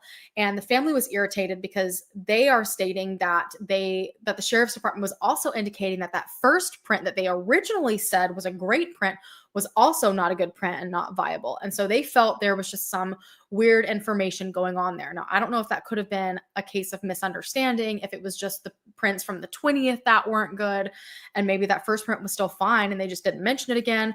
Honestly, we just don't know because we have no police reports, no documentation. We can't say for sure. There's no way that we can verify it. The entire case at this point, from the family's perspective, was just one giant question. Again, there seemed to be a very big lack of communication between the York County Sheriff's Department and the family. No one really knew what was going on. The family had yet to see any pictures of anything. The Sheriff's Department wouldn't even show pictures of the pants that he had been found in. They just had to be given a brief description of it. And they were like, yeah, we think those are Jared's pants. So that was something that was kind of frustrating for them. There was also a lot of evidence that the police should have had and been able to test, but it didn't seem that there was anything that came out of it. I think the only thing that the family seems to know for sure is that his phone, his laptop, and his iPad were all looked into, and there was not a single search on them that showed he looked up anything about ending his own life. So there was no research put into it, which is a very interesting thing to note, given the sophistication of it all, considering he's 12 years old. Family never heard anything about the underwear they had given or about the trash bags. No one ever mentioned anything about the blood that Ramona claimed to have seen on his hand. Everything was just very quiet until finally the announcement was made that this was ruled self-inflicted. So according to what the medical examiner said, the ME was given access to all evidence in the case. The string that was found around Sean's neck, which was ultimately that kind of drawstring in that motorcycle helmet bag, as well as the clothing that he had been found in. There were several samples that were sent out. He did receive a perk test. There was no sign of sexual assault. There was a toxicology screening done on him. And I was not able to see fully because I had to kind of like grab a screenshot from a news recording. But it appears that he was tested for things like chloroform and other potential drugs that could have made him incapacitated. Everything appears. Yeah, Mikey, the mom was going to be starting a new job at the Pentagon, and they were going to be moving to the Pentagon per se. Very like shortly here before or after this happened, it was coming down the road. And I always had kind of wondered if that related somehow to this in some sense. That was one of my big theories on this. And again, maybe why everything was so hush hush and nobody wanted anything talked about. Because so I don't know for a fact, but this definitely, in my opinion, was a message of sorts. And I did, like I said, the relation of that to this is a big possibility for me, bud. Always was. Appeared to come back clean. And so it was deemed that he had ended his own life by hanging. Then all of this information was another red flag that made the family believe that there was something more going on here. Why had the law enforcement wanted them to remain quiet? Why didn't they want anyone asking questions? Why didn't they fully investigate the crime scene? Why didn't they take more evidence? All of these different things. Why did it take them, over a week to go around and question the neighbors? Why didn't they ask for surveillance footage? There's all of these different things. And interestingly, in the notes from the ER doctor, it was written down that there was a quote history of self-demising ideations. Which was absolutely untrue. There had never been any form of that ever explained, talked about, brought about, ever. And all of a sudden now there is. Miss me with that bullshit, because somebody's playing games there.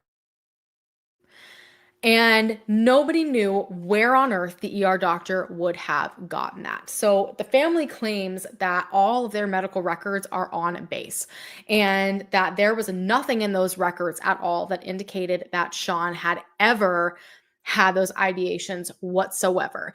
And Ramona and Jared, the ones at the hospital, also did not tell the ER doctor this. But what they did know is that a lot of the investigators were there. And when you look at some of the original reports, and again, those can be screen grabbed on the very few news reports of this, it says that they responded to a self-inflicted death. So it seems that from the beginning, there was this preconceived notion. And I've spoken about this before, that this is incredibly dangerous when it comes to investigating cases. Again, I'm not a professional. What do I know? I've looked up a lot of different studies on this and how having a preconceived notion like that and stating you're going to something before you even know exactly what it is and before you investigate to come to any conclusion, that can guide how the investigation goes. There are studies on it. I'm not just talking out of my butt right now. So I think it's very possible Sean was taken to the ER and they're like, oh, this kid did this to himself. And that could have also in turn affected how the ER started to handle things. And even more interesting, despite the fact that the ER claims this, the ME actually has down that there is no known history of depression or those ideations. Clearly, there was something along the way that put that thought into someone's mind. Someone had to have said that to the ER doctor. So it seems that the family is worried because the lead investigator was at the medical examiner's office as the autopsy was happening. And so there is this worry that maybe this investigator could have said something to plant a seed that turned into something different and changed how the entirety of this case has been seen. Because also, according to the family, the ME did not make a decision for a while. This remained undecided for quite some time.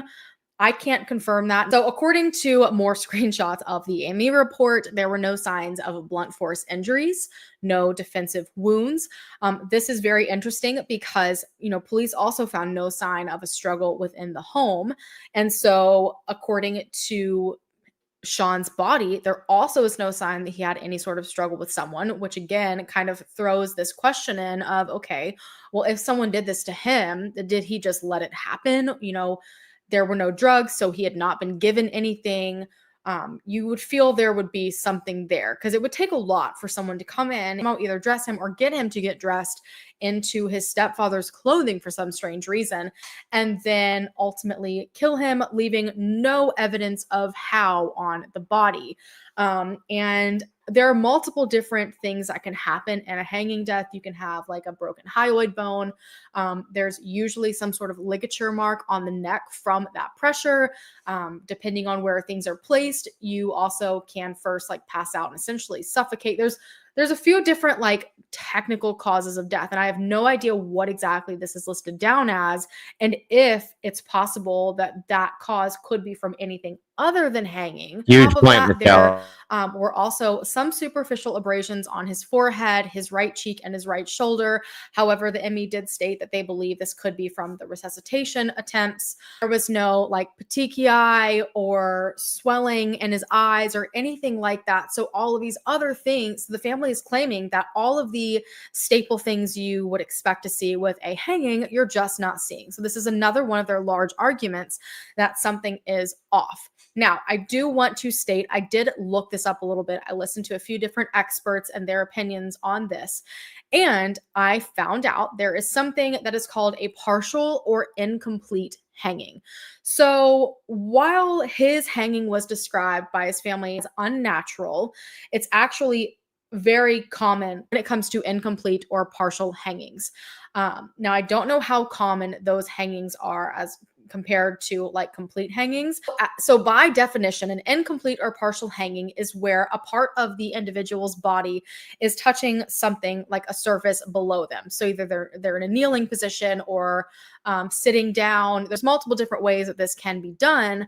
And basically what ends up happening in this situation is that there is no like snapping of the neck or a breaking of the hyoid bone. There's no jerking that like dislocates the neck. It's nothing like that.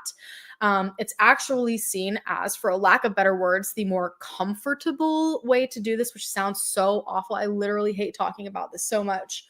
But it is most commonly chosen because of that. Essentially, as long as there is some pressure from the ligature on either side of your neck where your arteries are, you will eventually pass out, in which case you cannot stand up and save yourself, and you die within a couple of minutes. And so technically that is still considered a hanging, even though it's not what we see in all of the movies, all of the true crime shows on television.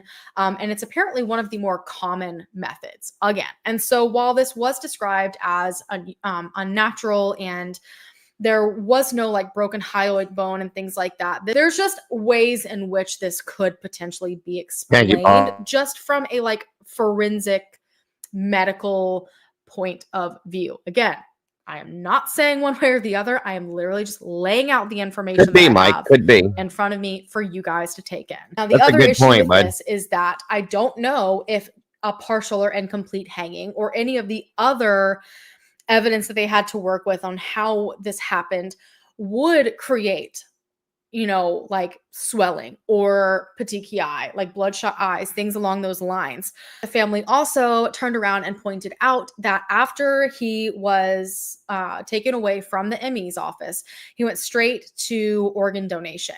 And they have to do an entire intake of the body. And according to them, there was absolutely no ligature mark on the neck at all. So then that raises a whole bunch of questions too. Like, does this indicate Absolutely none. Even if he were to have slipped up, that rope would have come up. There was no ligature marks. None.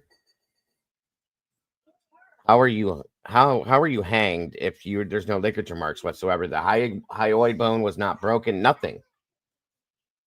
It didn't happen. That's why. Because that's not how this happened at all.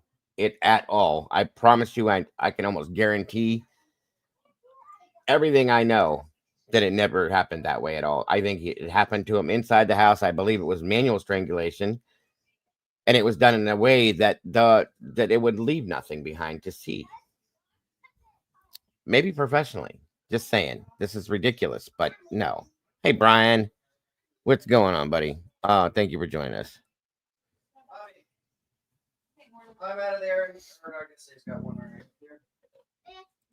that he was put up after he was already deceased? Like, would there not be a mark there because there is no blood flow any longer? There's just, again, so many different questions, and not being a professional and not having any experts really able to say anything about it that actually looked at all of this makes this incredibly frustrating. And I understand why the family is not just accepting this based on this information, because his stepfather and mother say how he was found is just the first of many questions. He was watching his 2-year-old brother. He loved him so much he would never leave him. He was reading his book. He just checked out from library that day. He did his homework and submitted for the next day. He took out a snack that he never ate. he started to take out garbage that he never finished. We counted about 17 things like that that were odd for Sean. So all those things had to be done by Sean on that one day in a 50-minute time frame for him to kill himself. Those questions haunting the Rivas family. We lost our son, and we have these hundreds and hundreds of unanswered questions that, should have already been answered by now. No note was found, but does say police are investigating the possibility of bullying at school. The Rivas family says there was one instance in December of 2021. They say still, Sean was not struggling mentally. These yard signs reading "What happened to Sean" are popping up all over the peninsula. We believe someone saw something. There was a crew next door mowing grass in the backyard when this happened, during the same time it happened. Sean's parents say all they want are answers and for another agency to re-examine the case. We want to make sure that whoever did this to Sean is not going to do this to someone else. So that leads to one of the biggest questions to me and pretty much everyone out there is what they're claiming he did even physically possible. Now, the family has stated, how on earth did this 12-year-old kid manage to bind his arms by his side and then still put on like a hood and a ligature? Now, I don't think that's necessarily the order it was done in. So even if you turn it around a different way and think about, okay, well, do the things that he needs his hands for first. So let's say he first puts the bag on and then he puts the ligature on, and somewhere in this, his glasses fall off and he steps on them or whatever. That still leaves the belt for last, which is like the most complicated thing that he likely would have needed to see for. Like the other things, I feel like those are. Well, first off, there's no way you could get that belt as tight as it was on him and then slide your hands back down inside or something. There's no way. The first responder that tried to take the belt off of him, he even struggled getting the buckle undone. Like for a minute, he couldn't get it done. So that says how strong that was. It was not something that Sean could, that Sean could have put on himself. It was something that somebody else had to do that had a lot more strength than Sean would have had. Okay.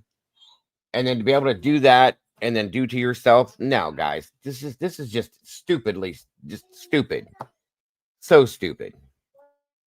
Manageable without being able to see, but he's now having to put a belt on, which by the way has been described by the PI as being put on buckled backwards and fastened in like back through the loop so there wasn't a tail. He somehow had to do that without being able to see. And so the whole thing about the belt is that, was this put on him to try to restrain him, or did he put this on himself to prevent himself from pulling off the ligature or something along those lines? Now, my first issue with this is that if you are going to go to the lengths to strap your arms to your side with a belt, something that is very difficult to do, to prevent yourself from stopping what you're attempting to do, why would you then put yourself in a position to where you could stand up? I feel like if you went to one length, you would go to the other. Then brings up the next question of, okay, well, if he did somehow manage to get this belt on himself, which would have been a very tricky task, whether he had a, bag over his head or not at that point, it'd be very difficult. Not only how did he do that, but is it even possible to get it tight enough to where you can't pull your...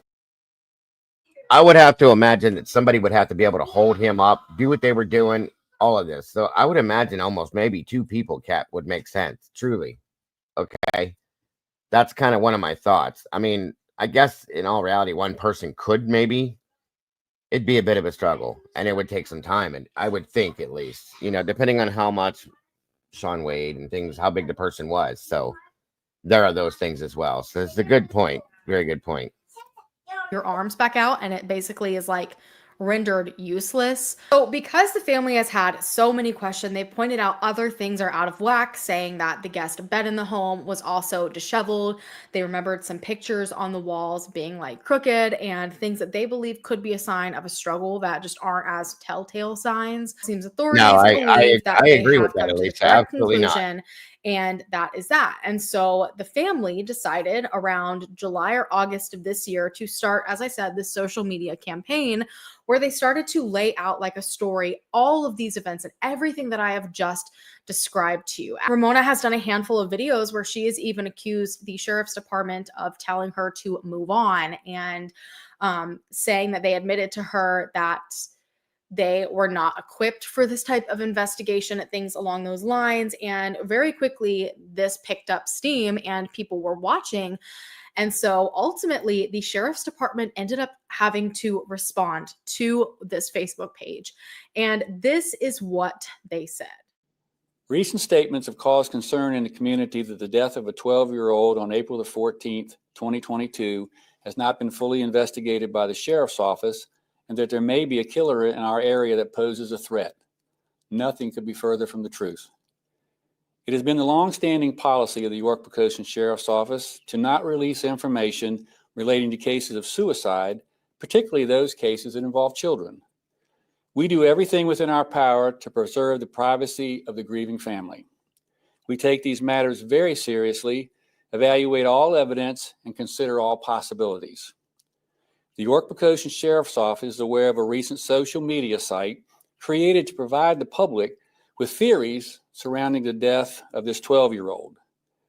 Much of the information being posted to this social media site is opinion, innuendo, and fabrication, which is not consistent with the evidence that was collected by Sheriff's Office investigators during their investigation. Once that evidence was collected, it was submitted to the Department of Forensic Science for evaluation and later to the Office of the Chief Medical Examiner. By law in Virginia, it is the Chief Medical Examiner's responsibility to determine the manner and cause of death, which they, the Chief Medical Examiner's Office, determined to be a suicide. In addition, the Sheriff's Office met with the family on multiple occasions and gave them the opportunity to discuss this investigation. Additionally, an offer was made to have a group meeting after the findings of the Chief Medical Examiner's Office that would include the family, members of the York-Poquoson Sheriff's Office, and the Office of the Chief Medical Examiner. As of this date, the family has not expressed interest in scheduling the meeting. Instead, they chose to post this video publicly. There were several key points that were made in this video that the Sheriff's Office will address. First, in the video, the mother said, "They have told me a few times that they really don't know how to investigate this kind of murder case because it's really complicated." The implication being we, the York-Poquoson Sheriff's Office. That statement is absolutely not true and was never made to this mother. Our investigators are recognized in the Hampton Roads area as professional, caring, competent major crime. Welcome, Mocking. Good to see you. Great job on number 12. We watched it yesterday. Thank you for stopping by. Mocking Media says, drop it in to listen while you're driving home. You guys have had some great shows that make this trip go fast. Appreciate you all. We appreciate you too, Mocking. Burning Bush number 12 was amazing. We watched it yesterday. Keep up the great work. We really appreciate you as well, keeping a smile on our face as we look at all this harsh stuff that we deal with. If it weren't for you, I think a lot of us would probably be crying a lot. So I'll just put it that way. So thank you for everything you do. You do a great job and keep up the great work. Amazing stuff. Wonderful to have you here again. Be careful on that road. Be safe. And we will see you soon.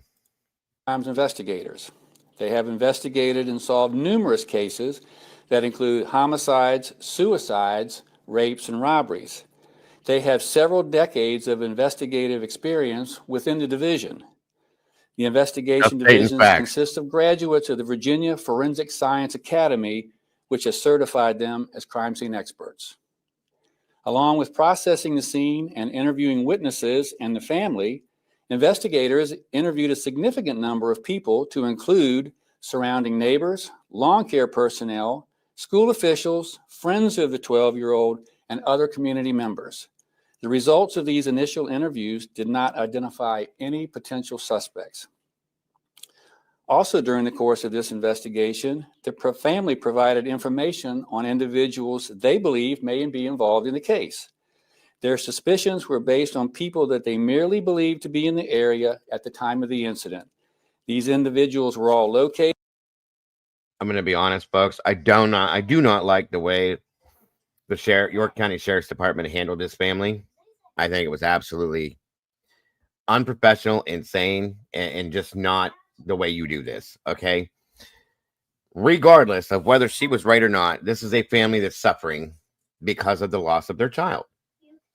They should understand that and make some arrangements to help them more instead of coming out here and making this ignorant statement that is basically slamming the mother. That's not what you do in a situation like this. And I had no respect for them whatsoever. I remember the first time we watched this, I was pissed. I was so pissed at this guy. You did not handle this situation right. So you in turn are turning around, coming out here and putting the blame on the family. No. I don't know who you are. God forbid this were to ever happen to you, sir. But this is disgusting. I'm sorry. Absolutely disgusting. Interviewed and ruled out as persons of interest by Sheriff's Office investigators. The evidence collected and documentation shows many discrepancies Thank you so very in the much, version Monty. that was Appreciate you so much. put forth on the Again, family's God bless. page. The videos and photos you see on their social media site are not from the actual scene. They have been fabricated. First, the video of the man walking in front of their house is from 1 month after the incident, not the day of the incident. 2, the blood spatter image depicted in the video was not from the scene. However, we went back to the home on May 20th, 2022 at the request of the family. During that, No, the family went and canvassed the neighborhood and spoke to the neighbors. Law enforcement never talked to any of them. None of them. And now he's trying to say that this wasn't true. Okay. And now this whole blood stain here that they found, they're saying that this wasn't here when they were there, but it showed up afterwards. I don't believe that either. visit, the mother pointed out a red stain on the wall in the upstairs area of the home. Investigators photographed that stain on that date. Later, investigators reviewed the photographs that were taken on April the 14th, 2022, the day of the tragedy, and that stain was not present on that wall on April the 14th, 2022. In the mother's video, she states that her 2-year-old child witnessed the events that occurred in the house. During a recorded interview on April the 14th, 2022, between the mother and Sheriff's Office investigators, she stated when she left the house that afternoon to take her mother to an appointment, the child was asleep.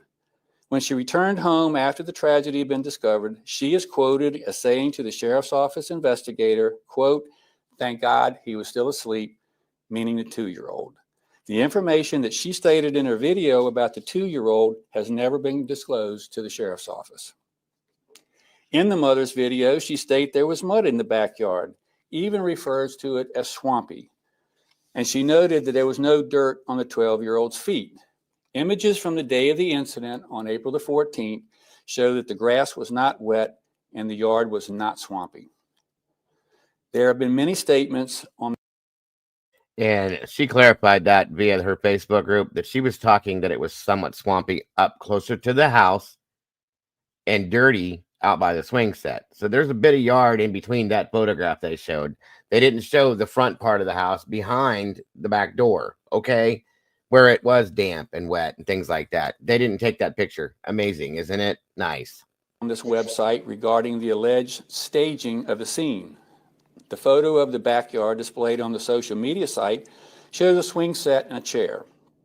It's important to note that the swings that are wrapped over the top post of the swing set and the chair were moved by York County Fire and Life Safety personnel in order to create enough space to render life-saving measures.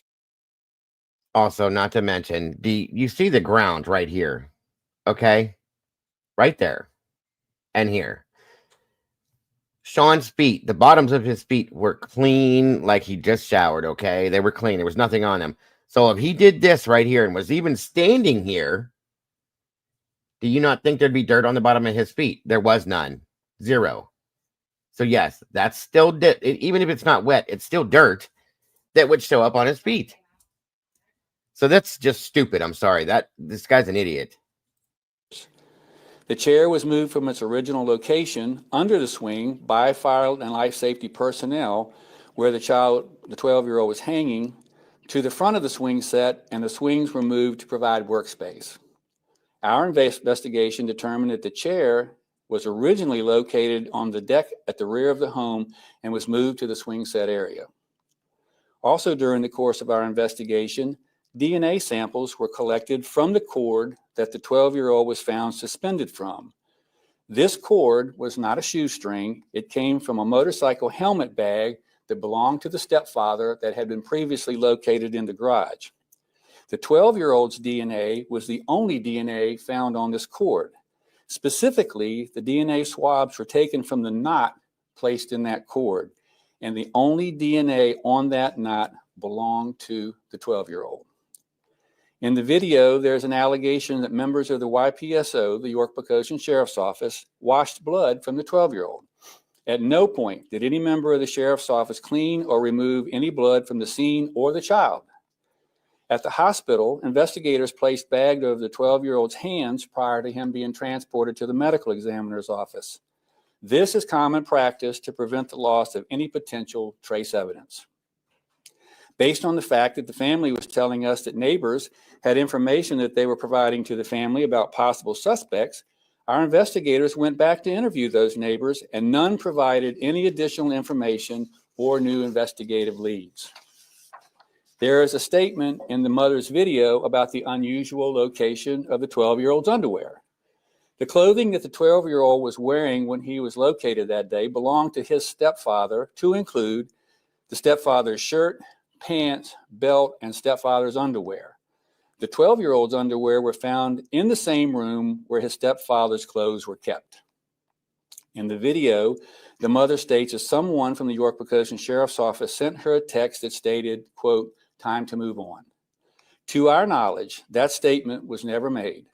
We have done some research and have not been able to locate a text message telling the family to move on. The only text similar to this was a text between the investigator and the mother, where the mother states to the investigator, quote, "It is time to heal." Several theories were presented to the Sheriff's Office investigators by the family. The first theory provided to the family about what happened that day stated that they believed that this was a burglary, and during the burglary, their 12-year-old was sexually assaulted and murdered. However, Sheriff's Office investigators found no evidence of an intruder, and laboratory and medical evaluations of forensic evidence sent to the laboratory found no signs of sexual assault. The second theory presented by the family was that this was carried out as a military-type operation directed at them, the family, due to their rank in the United States Air Force. And finally, they identified 3 different people based solely on speculation that they frequented the neighborhood. All 3 of these people were located, and Sheriff's Office investigators eliminated them as persons of interest in this incident. We did not address every inconsistency or fabrication from the social media site. We conducted a thorough, professional, and exhaustive investigation. There is nothing whatsoever to indicate that there is a killer in our community. As I stated at the beginning of this video, it is our policy not to discuss these issues in public, particularly when they involve children. However, the social media site has caused great concern within our community. We still extend an invitation to the family to meet with members of this agency and the Office of the Chief Medical Examiner to discuss the results of the autopsy and our investigation. A lot of people, including the family, believe that this response to all of their complaints just adds to the questionability of the sheriff's department. It has been described as cold, uncaring, defensive, condescending. I've seen between what the family has stated and comment sections all over the place, people are not pleased at all with this response from the sheriff's department. And ultimately, a lot of people are like, why would you take the time out of your day to essentially create a video calling this family that just went through something very traumatic liars. This is pretty much the only thing that the sheriff's department has publicly stated about this case. And they explained in this video why they haven't said a lot about it. Obviously, a lot of people believe that they are not being truthful or honest about that. The sheriff's department did bring up a handful of things within this video that the family did end up ultimately responding to. And one of them was the fact that the sheriff's department did state that the family was fabricating things. And when I first heard this, I was trying to figure out what they were talking about until they went on to explain, because the entirety of the page is just their accounts of what happened. And I was like, what did they fabricate? Like, are they saying that they fabricated their personal experiences? Like, I don't get it. Family very clearly disclosed all of that information. I don't think there was anyone that actually genuinely thought the black and white stock photo was like evidence that the family was trying to present. Same thing when it comes to the video. The family very clearly states about that particular video that they had purchased a Ring camera after this happened, hoping that maybe if someone did do something to Sean, this person would come back to the scene of the crime, which is something that does happen. And the video that they shared was of a particular individual that apparently came back a handful of different nights, so multiple times. There was never a point where they claimed that that was footage taken from that day. The only thing that they've claimed was taken on that day was the still shot sent in by the neighbor that is timed and dated. That is it. A few of the things that the family addressed in their response was, again, obviously that particular remark about fabrication of evidence. The sheriff's department also mentioned that red mark on the wall. I'm still not quite sure what the whole point of that was. I don't remember seeing the red mark mentioned. I just remember the family saying that they came like weeks afterwards. And so obviously a lot is going to like change and be lost in that time. But it was like very specifically brought up by the sheriff's department. And the family essentially said, this was a new mark. When you wait that long, there's going to be new marks. So I don't even know what the argument is about that red mark at all. Also, the sheriff had brought up that Ramona made statements twice immediately after she arrived home that the toddler had been sleeping. And so the family addressed this, saying that initially, yes, that is what they believed, because they could not look into the future essentially and see that later that night he was going to disclose something otherwise. They also disagree with the sheriff's department, saying that once they did get this information, they did tell investigators about it. But investigators are saying, no, you didn't. So again, this is where this case gets very complicated, because it's a bunch of he said, she said. Again, I'm not saying what to believe or who not to believe or that anyone's lying, but clearly something is going on there. The family also pointed out the fact that the police corrected them, saying that they described the ligature as a shoelace type string in the entirety of their Facebook page, which they do, stating that it was from the motorcycle helmet. And the family. Let me ask you guys a question. How many times have we seen cases like this where the family makes statements, okay? They put things out there because it's what they feel. How often have you guys seen law enforcement come out and correct a family like this and try to make them look bad in a case like this? Truly tell me that.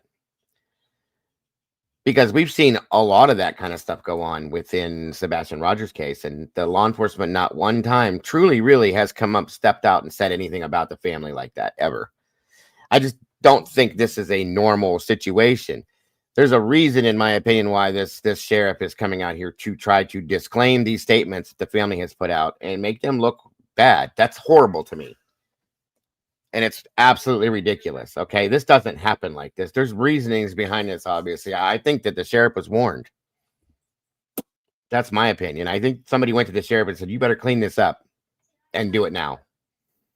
That's my thought on this. And if I'm wrong, I'm wrong. I don't care that I'm wrong sometimes, okay? It happens. But from what I'm seeing, I don't think I am. That's bullshit. Shame on him, okay? I hope he sleeps real good at night. I really do, because he knows that they dropped the ball on this, whether they did it on purpose or not, okay? It doesn't matter. This family they've lost it. They've lost a child. They've lost any kind of, how can I put this? They've lost any kind of faith they had in the justice system, whether it be law enforcement or whatnot, because of the way this has gone down. Shame on him. That's all I can say. Shame on him. And God forbid this were to ever happen to you, sir, because you know as well as I do that what you just did there and what has been done in this is wrong. Sorry, not sorry. states that the only reason they call it shoelace type string is because that is how it is described on pretty much the only report anyone has, which is the ME report. They also comment on the DNA found on that ligature, and that the sheriff's department claims they tested it for DNA and the only DNA on it was Sean's and it was on the knot. However, the family has stated that of course his DNA was on it. It was on his body, which to me, I don't know how that works. I don't know enough about it, but I do know that his sister touched that. So to me, my larger question in all of that was, would Maria's DNA have been on it since she like put 3 fingers in it and pulled it off of his neck? It very possibly could have been transfer DNA, skin cells. Absolutely. If they tested it correctly. And we know how that works. We've seen it firsthand. So there's that. So that's kind of my bigger question in all of that. So the sheriff's department essentially said, like, we understand you have all these questions, but like there is not a killer running around out there. Like we have all of the evidence that we collected. We questioned everybody, neighbors, the landscapers. Very good point, at least. All of this. We have done DNA testing, done all these things. There's nothing that points Afternoon. us Thank you any for joining other us, Justin. direction.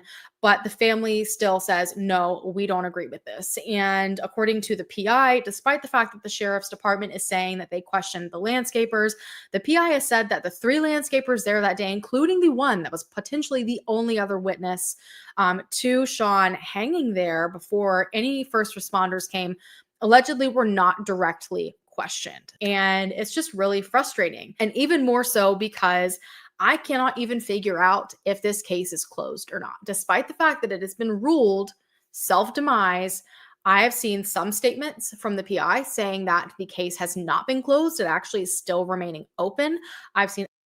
Welcome back, Justice. No, I'm still here, trudging along, doing my best, trying to. I appreciate you finding me and coming back in. We really do appreciate all you guys so very much. So thank you so much. It's great to have you here. Other people state that it is in fact closed. I cannot get a solid answer. And the reason this is a big deal is because there's all these questions, right? And you've got the sheriff's department saying, no, for sure, we've investigated this. You don't have to worry.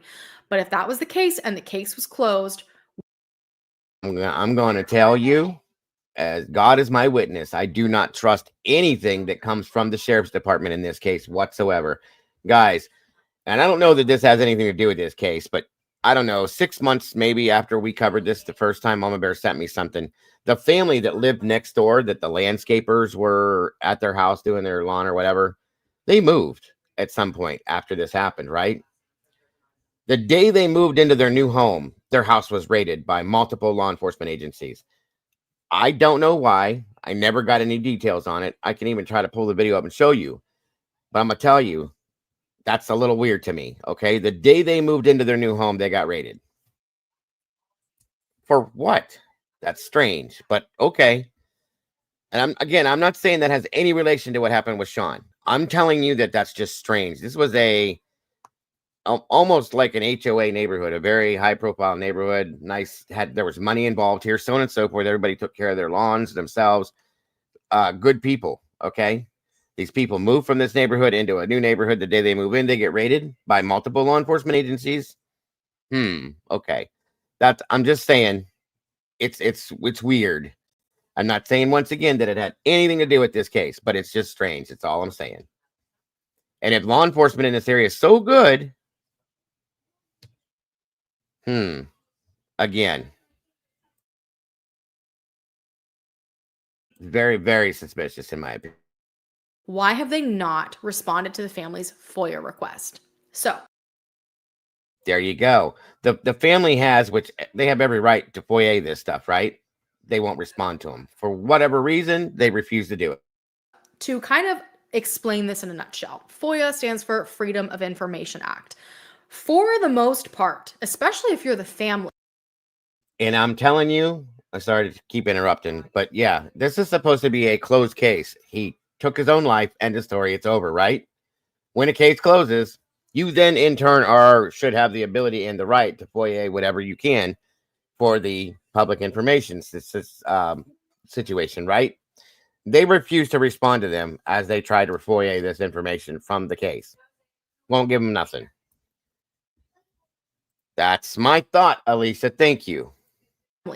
If there is a case that is closed, and even more so if it's not considered criminal, like there is no foul play involved, you can submit a Freedom of Information Act request to the investigating agency, and more often than not, they're supposed to send you that information. Like they usually are legally bound to send it to you within a certain amount of time, as long as it falls under certain categories, which this should fall under, being that they deemed it self-inflicted. But for over 60 days now, the sheriff's department has not responded. That is incredibly frustrating because you've got police claiming they did. Mind you, this video was put out 2 years ago on top of that. So we're way beyond 60 days with this, okay? Nothing. Everything that they showed. You've got family questioning everything. We've got this whole middle ground filled with questions that no one but experts or the documents can really answer. But police will not give over that information to anyone, including family. And there's a lot of. And if anybody has the right to this information over anybody, it is his family. Nothing. Shame on you. Speculation from the family and commenters and tons of people that have looked into this that have stated that the sheriff's department is purposely, more than likely, not closing the case because when they do, they have to hand over that information, and it could very easily show that they did not do. Bingo, Sherry. What is it that they're hiding and why? Because what they're doing, and she's right, they know they're keeping this case open at some aspect. This is what we keep finding out. Mama Bear and I both had found this out. For whatever reason, there's some portion of this case they're keeping open. So because they know if they completely close it, they have to hand that over. And they don't want to. Wonder why. What they were supposed to do. That certain leads were not followed. There was never any other avenue of investigative efforts that were done. And the reason why this is so important is because the sheriff of York County is retiring and running for Senate in 2023. So this is a whole can of worms. There's a lot going on here. The family just wants someone else to look at this. While you can explain a lot of things, while it is possible this was an incomplete or a partial hanging, this maybe isn't an unnatural, method. Can we prove that the way that he was bound and all this information, can we prove that it was physically possible? Is this normal to not see things like petechial hemorrhaging? Like there's too much left to not at least warrant another look into it. And that's even with, trying to look at this very objectively and with an open mind and see every which way it can go. I understand why the family wants another look. It's hard to think that this 12-year-old. This is stuck. This is like, Paula said, red flag city. All over the place. There's red flag popping out of this thing left and right. And Miss Sherry said exactly, because a closed case that UFOA has a time limit or Department of Justice gets involved. Thank you. Again, remember, these people work for the government too. Okay, there's that. Yeah, 2023, but still, guys, there's nothing new with this case. This is why I went way back to this. Okay, and I'm gonna show you in a minute because we're about done for the day too. I know we went a little longer than I probably wanted to, but I wanted to really, really show this again because it's really been bugging me. Okay, horse, thank you.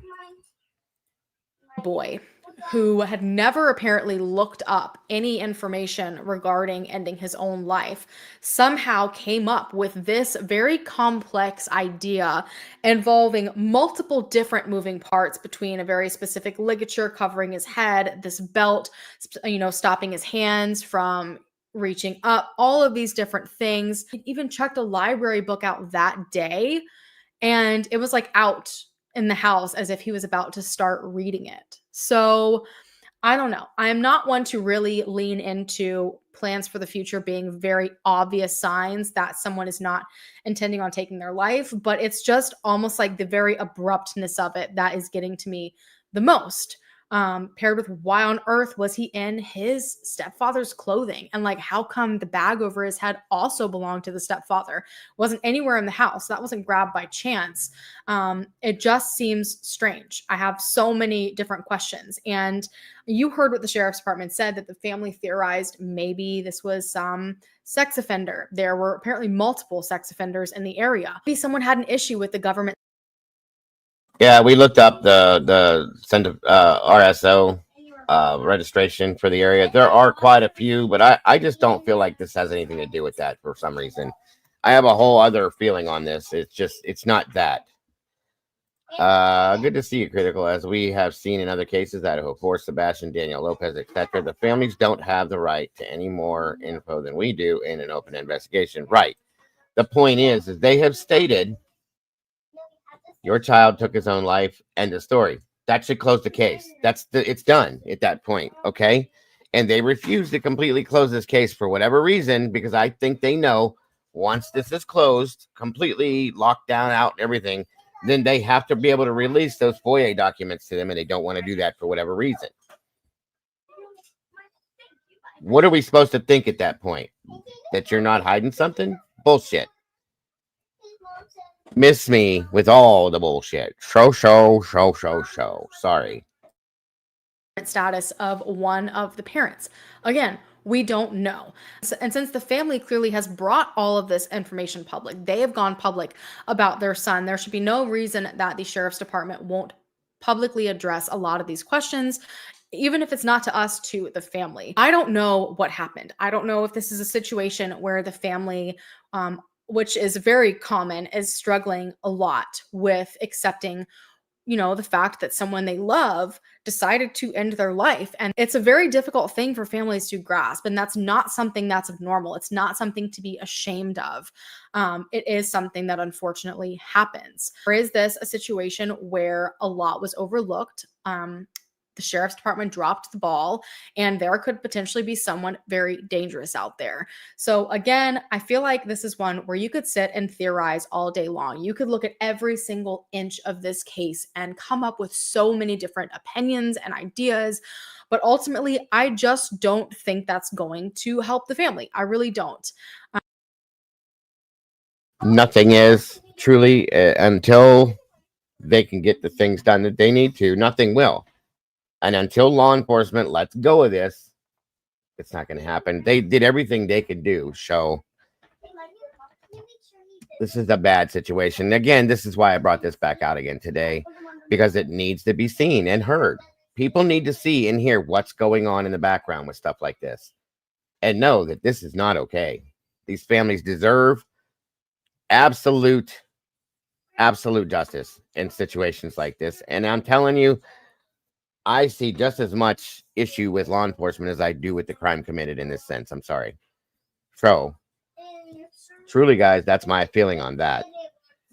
Yes, show, Arisha. There has been some coverage on this by, again, a handful of people that are helping the family. Sheriff's Department did state in their press conference that they have already offered the family to come and sit down with them and go over all of the evidence.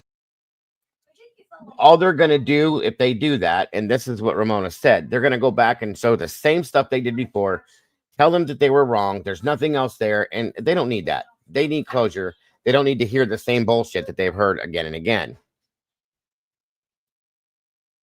All of their findings. Again, I'm not sure if that's Exactly, true or not. Maybe Alicia. they did offer it, maybe they didn't. If they did, why didn't the family accept it? But at this point, I think that there is such a broken relationship between the sheriff's department and the family that even if they did decide to sit down together, I don't think that would benefit anybody, which why to me, I agree that there needs to be some sort of third party here, whether that be the state police or, the FBI, whoever they believe should be brought in. That is essentially the family's goal. Someone else. Exactly, Critical. Look what Ellen Greenberg's family's gone through to get just to the point that they're at here to get this case reopened. We all know that she didn't take her own life. I mean, yeah, my 5-year-old grandson could look at this and know that she didn't do that. You know what I'm saying? So no, it's bullshit. To look at this and relay that information to them. Amen, Profiling bro. with Pat Brown. Amen, Mike. She is a criminal profiler. She's spoken about this on her YouTube channel as well and actually offered pro bono to come in as a third party to look at this. She's very familiar with cases like this. And according to the Facebook page, the family's actually already reached out to her to try to see if she can be brought into this. So hopefully there is something there. There is a petition that you can sign online, and the hopes of the petition is, again, to get this in front of the right eyes. I'm hoping they don't ultimately end up needing that for someone to be able to look into this, or for them to at least have all of the documents released to them. I hope that in the end, this family that has gone through a very, very traumatic event ultimately feels like they are able to get the answers to all of the questions that they have, regardless of what way it ends up going. I genuinely hope that there was not some secret that Sean was hiding deep down that would cause him to feel the need to end his life, while at the same time, I am desperately hoping that some other individual was not responsible for doing this to him. There is no good outcome. There is no better outcome. Regardless of which way it goes, this family lost a son. They lost a brother. They lost a loved one, a grandson. And to think that they're fighting all of this for something that will be easier to digest for them, I don't think there is an easier to digest option. I'm going to be watching this case as much as I possibly can. I don't know if they're going to continue to release these different parts. As I said, they just released part 10 not long ago, and this all really just started like the end of August or so. So make sure you go and check out this page, and make sure you follow the sheriff's department in case they decide to release any more information. And again, I will have all of the contact information you need down below in case you have anything that can possibly help figure out what is going on in this case. Thank you.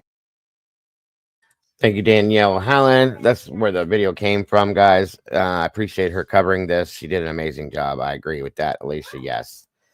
One moment here. Hang on one moment here.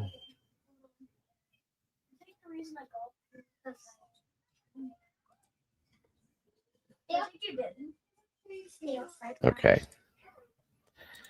Now I will show you. Hey, cheers, Mark and Betty. Good to see you today. 1 second.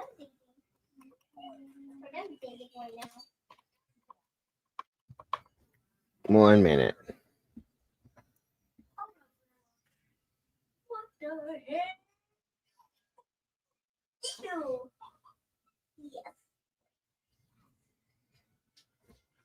Pat Brown covered this. Oh boy, did she cover this as well. 1 minute here. As soon as I find this. That's the predictions like what? Get out my head. Let's see.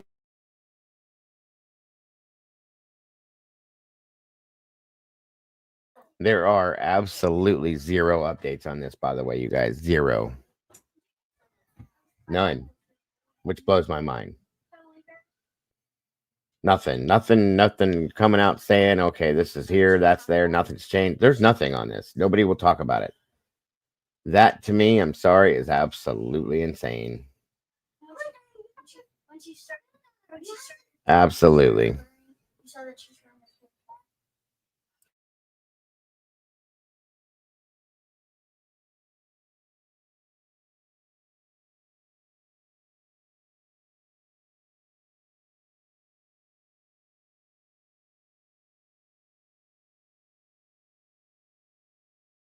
It just bothers the hell out of me, you guys. Sorry to say, but it really truly does, because there's no justice for this, for the family, for Sean, for nothing. Nobody. Hang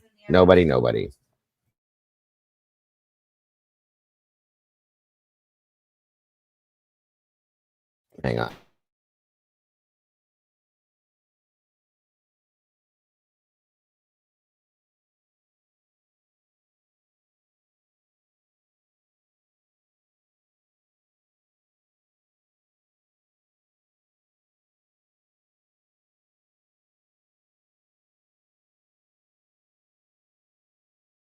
All right, guys, that'll be the end of the show itself. Let's see if we can get a few laughs out before we leave. That was a bit much. what we talked about today. There's bringing up a lot of bad stuff. So let's see what laughs we can leave with before we do this. Thank you guys for tuning in once again. Let's check this out. To protect those plants, pets, and pipes as we go into this weekend. DEM says the owners were issued a warning for possession of an erotic reptile without a permit. It's Friday morning, and presenter Vanessa Baffo is burning the midnight oil. This is Sky News' midnight. Well, it's 1 o'clock. It's 2 o'clock. There you go. Time absolutely flying by. Let's bring you this morning's headlines, shall we? I do apologise for the sound of the fire alarm happening behind me, but let's go to Charlie and the weather. Nowhere near as intense as I can't speak. First Weather is brought to you by Doors Plus in Adams Center. Despite all the positive energy on Valentine's Day, even meteorologist Ella Dorsey knows it's time to face the truth. Michelle. I don't know if you, I do know that you guys can feel at home the chemistry that we have in this studio. We really actually do love each other. I mean, like, Rodney is my work husband. That's the most stable relationship I've ever been in. Okay? Hey, good. It's going to be a beautiful day, guys. Sunny, 63 degrees. I'll have more on your forecast after the break. That is absolutely correct, Ella. My real relationships never last longer than 5 minutes. It's on the husband's gift, edible, drinkable. No, wearable? Wearable. But it's just t-shirt. Just t-shirts. Don't, if he's watching, he knows gave it now. away. I'm so good at this. Yes. My brother has a dog. He's my Thank you for roommate. joining us And so today, by Lacey. default, it's Hope my to dog. see you. I spoil him. He eats before I do. You know, he probably gets more baths than me. That doesn't sound okay. Yeah, That's one I could go on and on because Emma showers every day. Yeah. So. Yes. Thank you for clarifying that. Back in London, presenter Annabelle Tiffin has invited meteorologist Kausar Kwammer into her interactive space. Cool, so thank you very much. So, what have you got up at the weekend? Anything exciting? Oh, my niece's surprise birthday party. Oh, that's lovely. Yeah, so that'll be nice. But not a and fun. surprise if she's watching this. Oh, goodness me. Here we go. More BBC screw ups. Have a good weekend. Bye-bye. Well, enjoy the rest of your day as well, Jasper. Thank you so much for being here. Wonderful to have you back. The parade on parades. Saturday and the Super Bowl Parades yesterday. tonight, parades all day tomorrow. Yeah, It's a marathon, not a sprint. it is. I'll tell you what, we shouldn't do dry January here. We should do like dry between Mardi Gras and St. Pat's. Lent. That's the period. Oh. Is there anybody you want to give a shout out to this morning? Okay, I would like to give a shout out to my mom, my nana, my grandma, and my grandpa. And grandpa, get a haircut, please. Whoa! Get a haircut. I was not expecting that at all. Oh. For anchor Stacey Rasmussen, it's important that the itinerary for the morning is understood loud and clear from the outset. Good morning, everyone. Thanks for excuse me. I'm so sorry, everyone. Hold on. Get it out. It's okay. I'm ready. I'm ready. Hey, let's play it one more time, guys. Absolutely. Don't dox me. I hope that you get something from it. It refreshes your mind on it, and it helps you to spread the word possibly down the road in other social media platforms, because they definitely need to be heard. So thank you for being here for it. I appreciate that so much. Live from Fox 58 in Bakersfield, this is Eyewitness News Morning. Good morning, everyone. Thanks for joining us. I'm Stacey Rasmussen. I'm Aaron Perlman, and boy, Happy Friday. the best Friday ever. I bet you all didn't expect that one. No. Oh, are you okay now? Oh, no. It's 44 degrees right now outside where you are, and the guy has one open-toed shoe there. He could have been stealing it from, who knows, if he took it from that sporting goods store. We don't know, of course, but I'm not sure that people are going to walk around in thongs like that, or flip-flops, whatever those are. Just my layperson observation, that's all. So there's a view outside of a radar and satellite loop, and you see that area of low pressure off to our west, and there's some snow showers there. We do have to adjust our monitor here. You want a little TV magic? See how we do this? we had to readjust the monitor. See, we kind of show up there. That's how we do our little green screen. But this was pushed off to the side, so I had to push it back. But I guess I pushed it too far. There we go. Meanwhile, elsewhere in Dallas, other wheels are turning. A woman is alive tonight thanks to a Mansfield police officer who saved her from choking behind the wheel. God. Yeah, you know, our executive producer, incredible. Tiffany Johnson, just so insensitive. She was laughing, saying, you know, how embarrassing it would be to like have to be saved from just your chewing gum. I would be happy to be laughed at and be saved. I couldn't believe that's Tiffany Johnson. I just couldn't believe what she said. Well, I was choking on a banana a couple of years ago. Remember I told you? I kid you not. Captain Awesome saved my life. Seriously. All right. I'm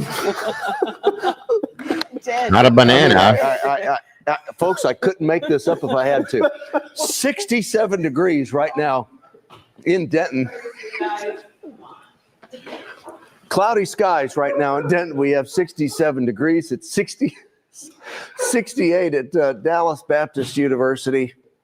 High today was 73. The morning low was 47, 59 and 37. Those are the normals. 67 degrees outside right now. We have a southeast wind at 16 miles per hour. Pollen today, Mountain Cedar is moderate. Fungus today is on the low side. Tall for 12-year-olds. Very, very tall. I didn't say anything. Please, I'm not saying anything. I'm just thinking about HR. I'm thinking about Axel Foley. Good. And anyone who's old enough knows exactly what I'm talking about. All right, really good stuff there from Miles. Stretching? Nobody told me to stand by. Yes, I was stretching. All right, well, there's that. Okay, plenty to do across our region. If you're well rested and want to get out, this is your time. New series working for you at 3 things. 3, 2, 1. Oh, Francis.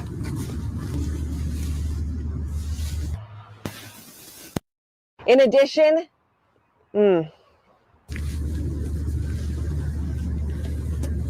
have you witnessed the whole thing? Oh, aye.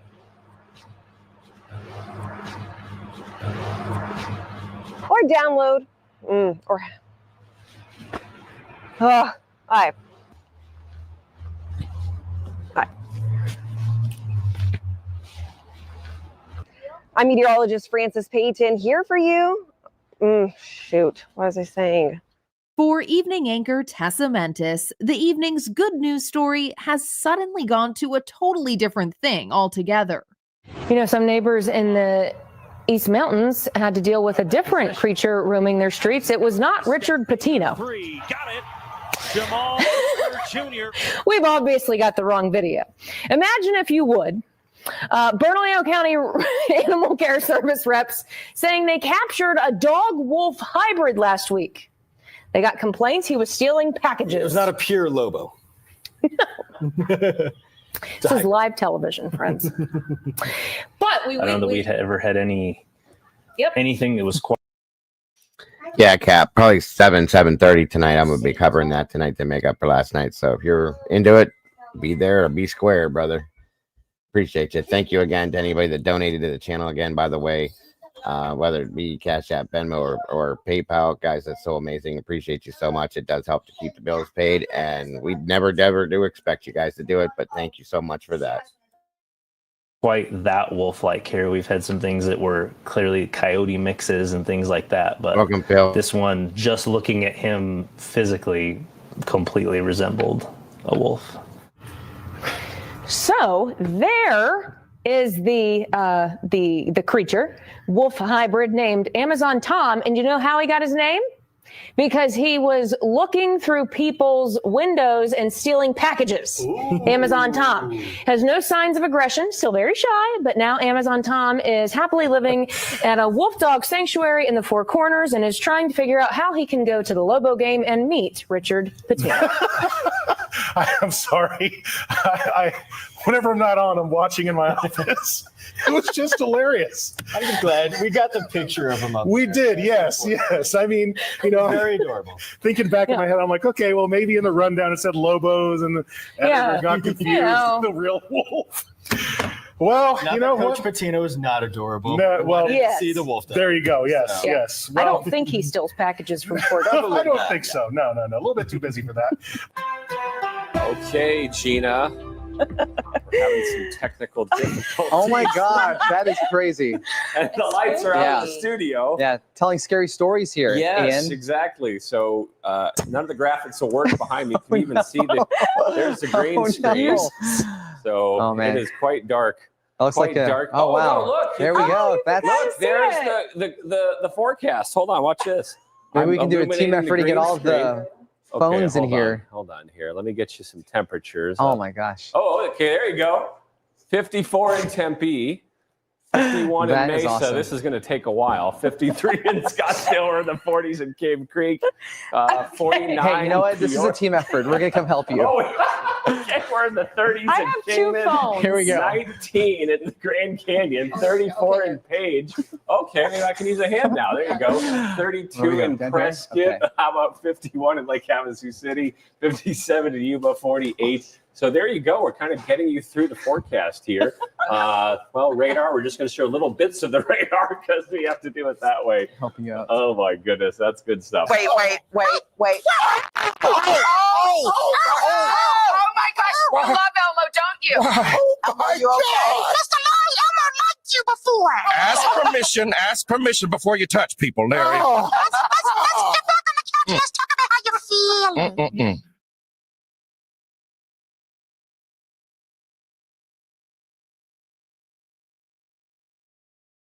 All right, guys, that's going to do it. Thank you guys for joining me today. I appreciate you. I hope you have a wonderful, wonderful rest of your Sunday. Till I see you later on this evening. Be safe, happy, and healthy, folks. Much love to you all. Don't forget to love yourselves, love each other. Don't change nothing. You guys are the beautiful people. Be good. See you soon, folks. Love y'all. Life's a journey. Let's make every moment shine. Together we share our hearts so intertwined. Each time you tune in, we're dancing in sync. With every story told, just let your soul think. A little laughter, some love, we're flying high. As we wrap up this episode, it's not goodbye. News on the airwaves, spreading joy and cheer. Thanks for being with us, we'll see you right here. Kick back, take a breath, leave your worries behind. This podcast is magic, a treasure you'll find. With every moment shared, we light up the way. Join us next time for more laughs and play. A little laughter, some love, we're flying high. As we wrap up this episode, it's not goodbye. News on the airwaves, spreading joy and cheer. Thanks for being with us, we'll see you right here. Kick back, take a breath, leave your worries behind. This podcast is magic, a treasure you'll find. With every moment shared, we light up the way. Join us next time for more laughs and play. So hit that subscribe, keep the vibe alive. We're riding this wave and it's set to thrive. With smiles all around, let's seize the day. In this podcast family, worries drift away. A little laughter, some love, we're flying high. As we wrap up this episode, it's not goodbye. News on the airwaves, spreading joy and cheer. Thanks for being with us, we'll see you right here. So gather round friends, it's time to reflect. In this joyful moment, what's next to connect? Let's cherish the laughter, the joy that we spread. Together we'll thrive until our hearts are fed. See you next time with stories anew. Can't wait to share more with all of you.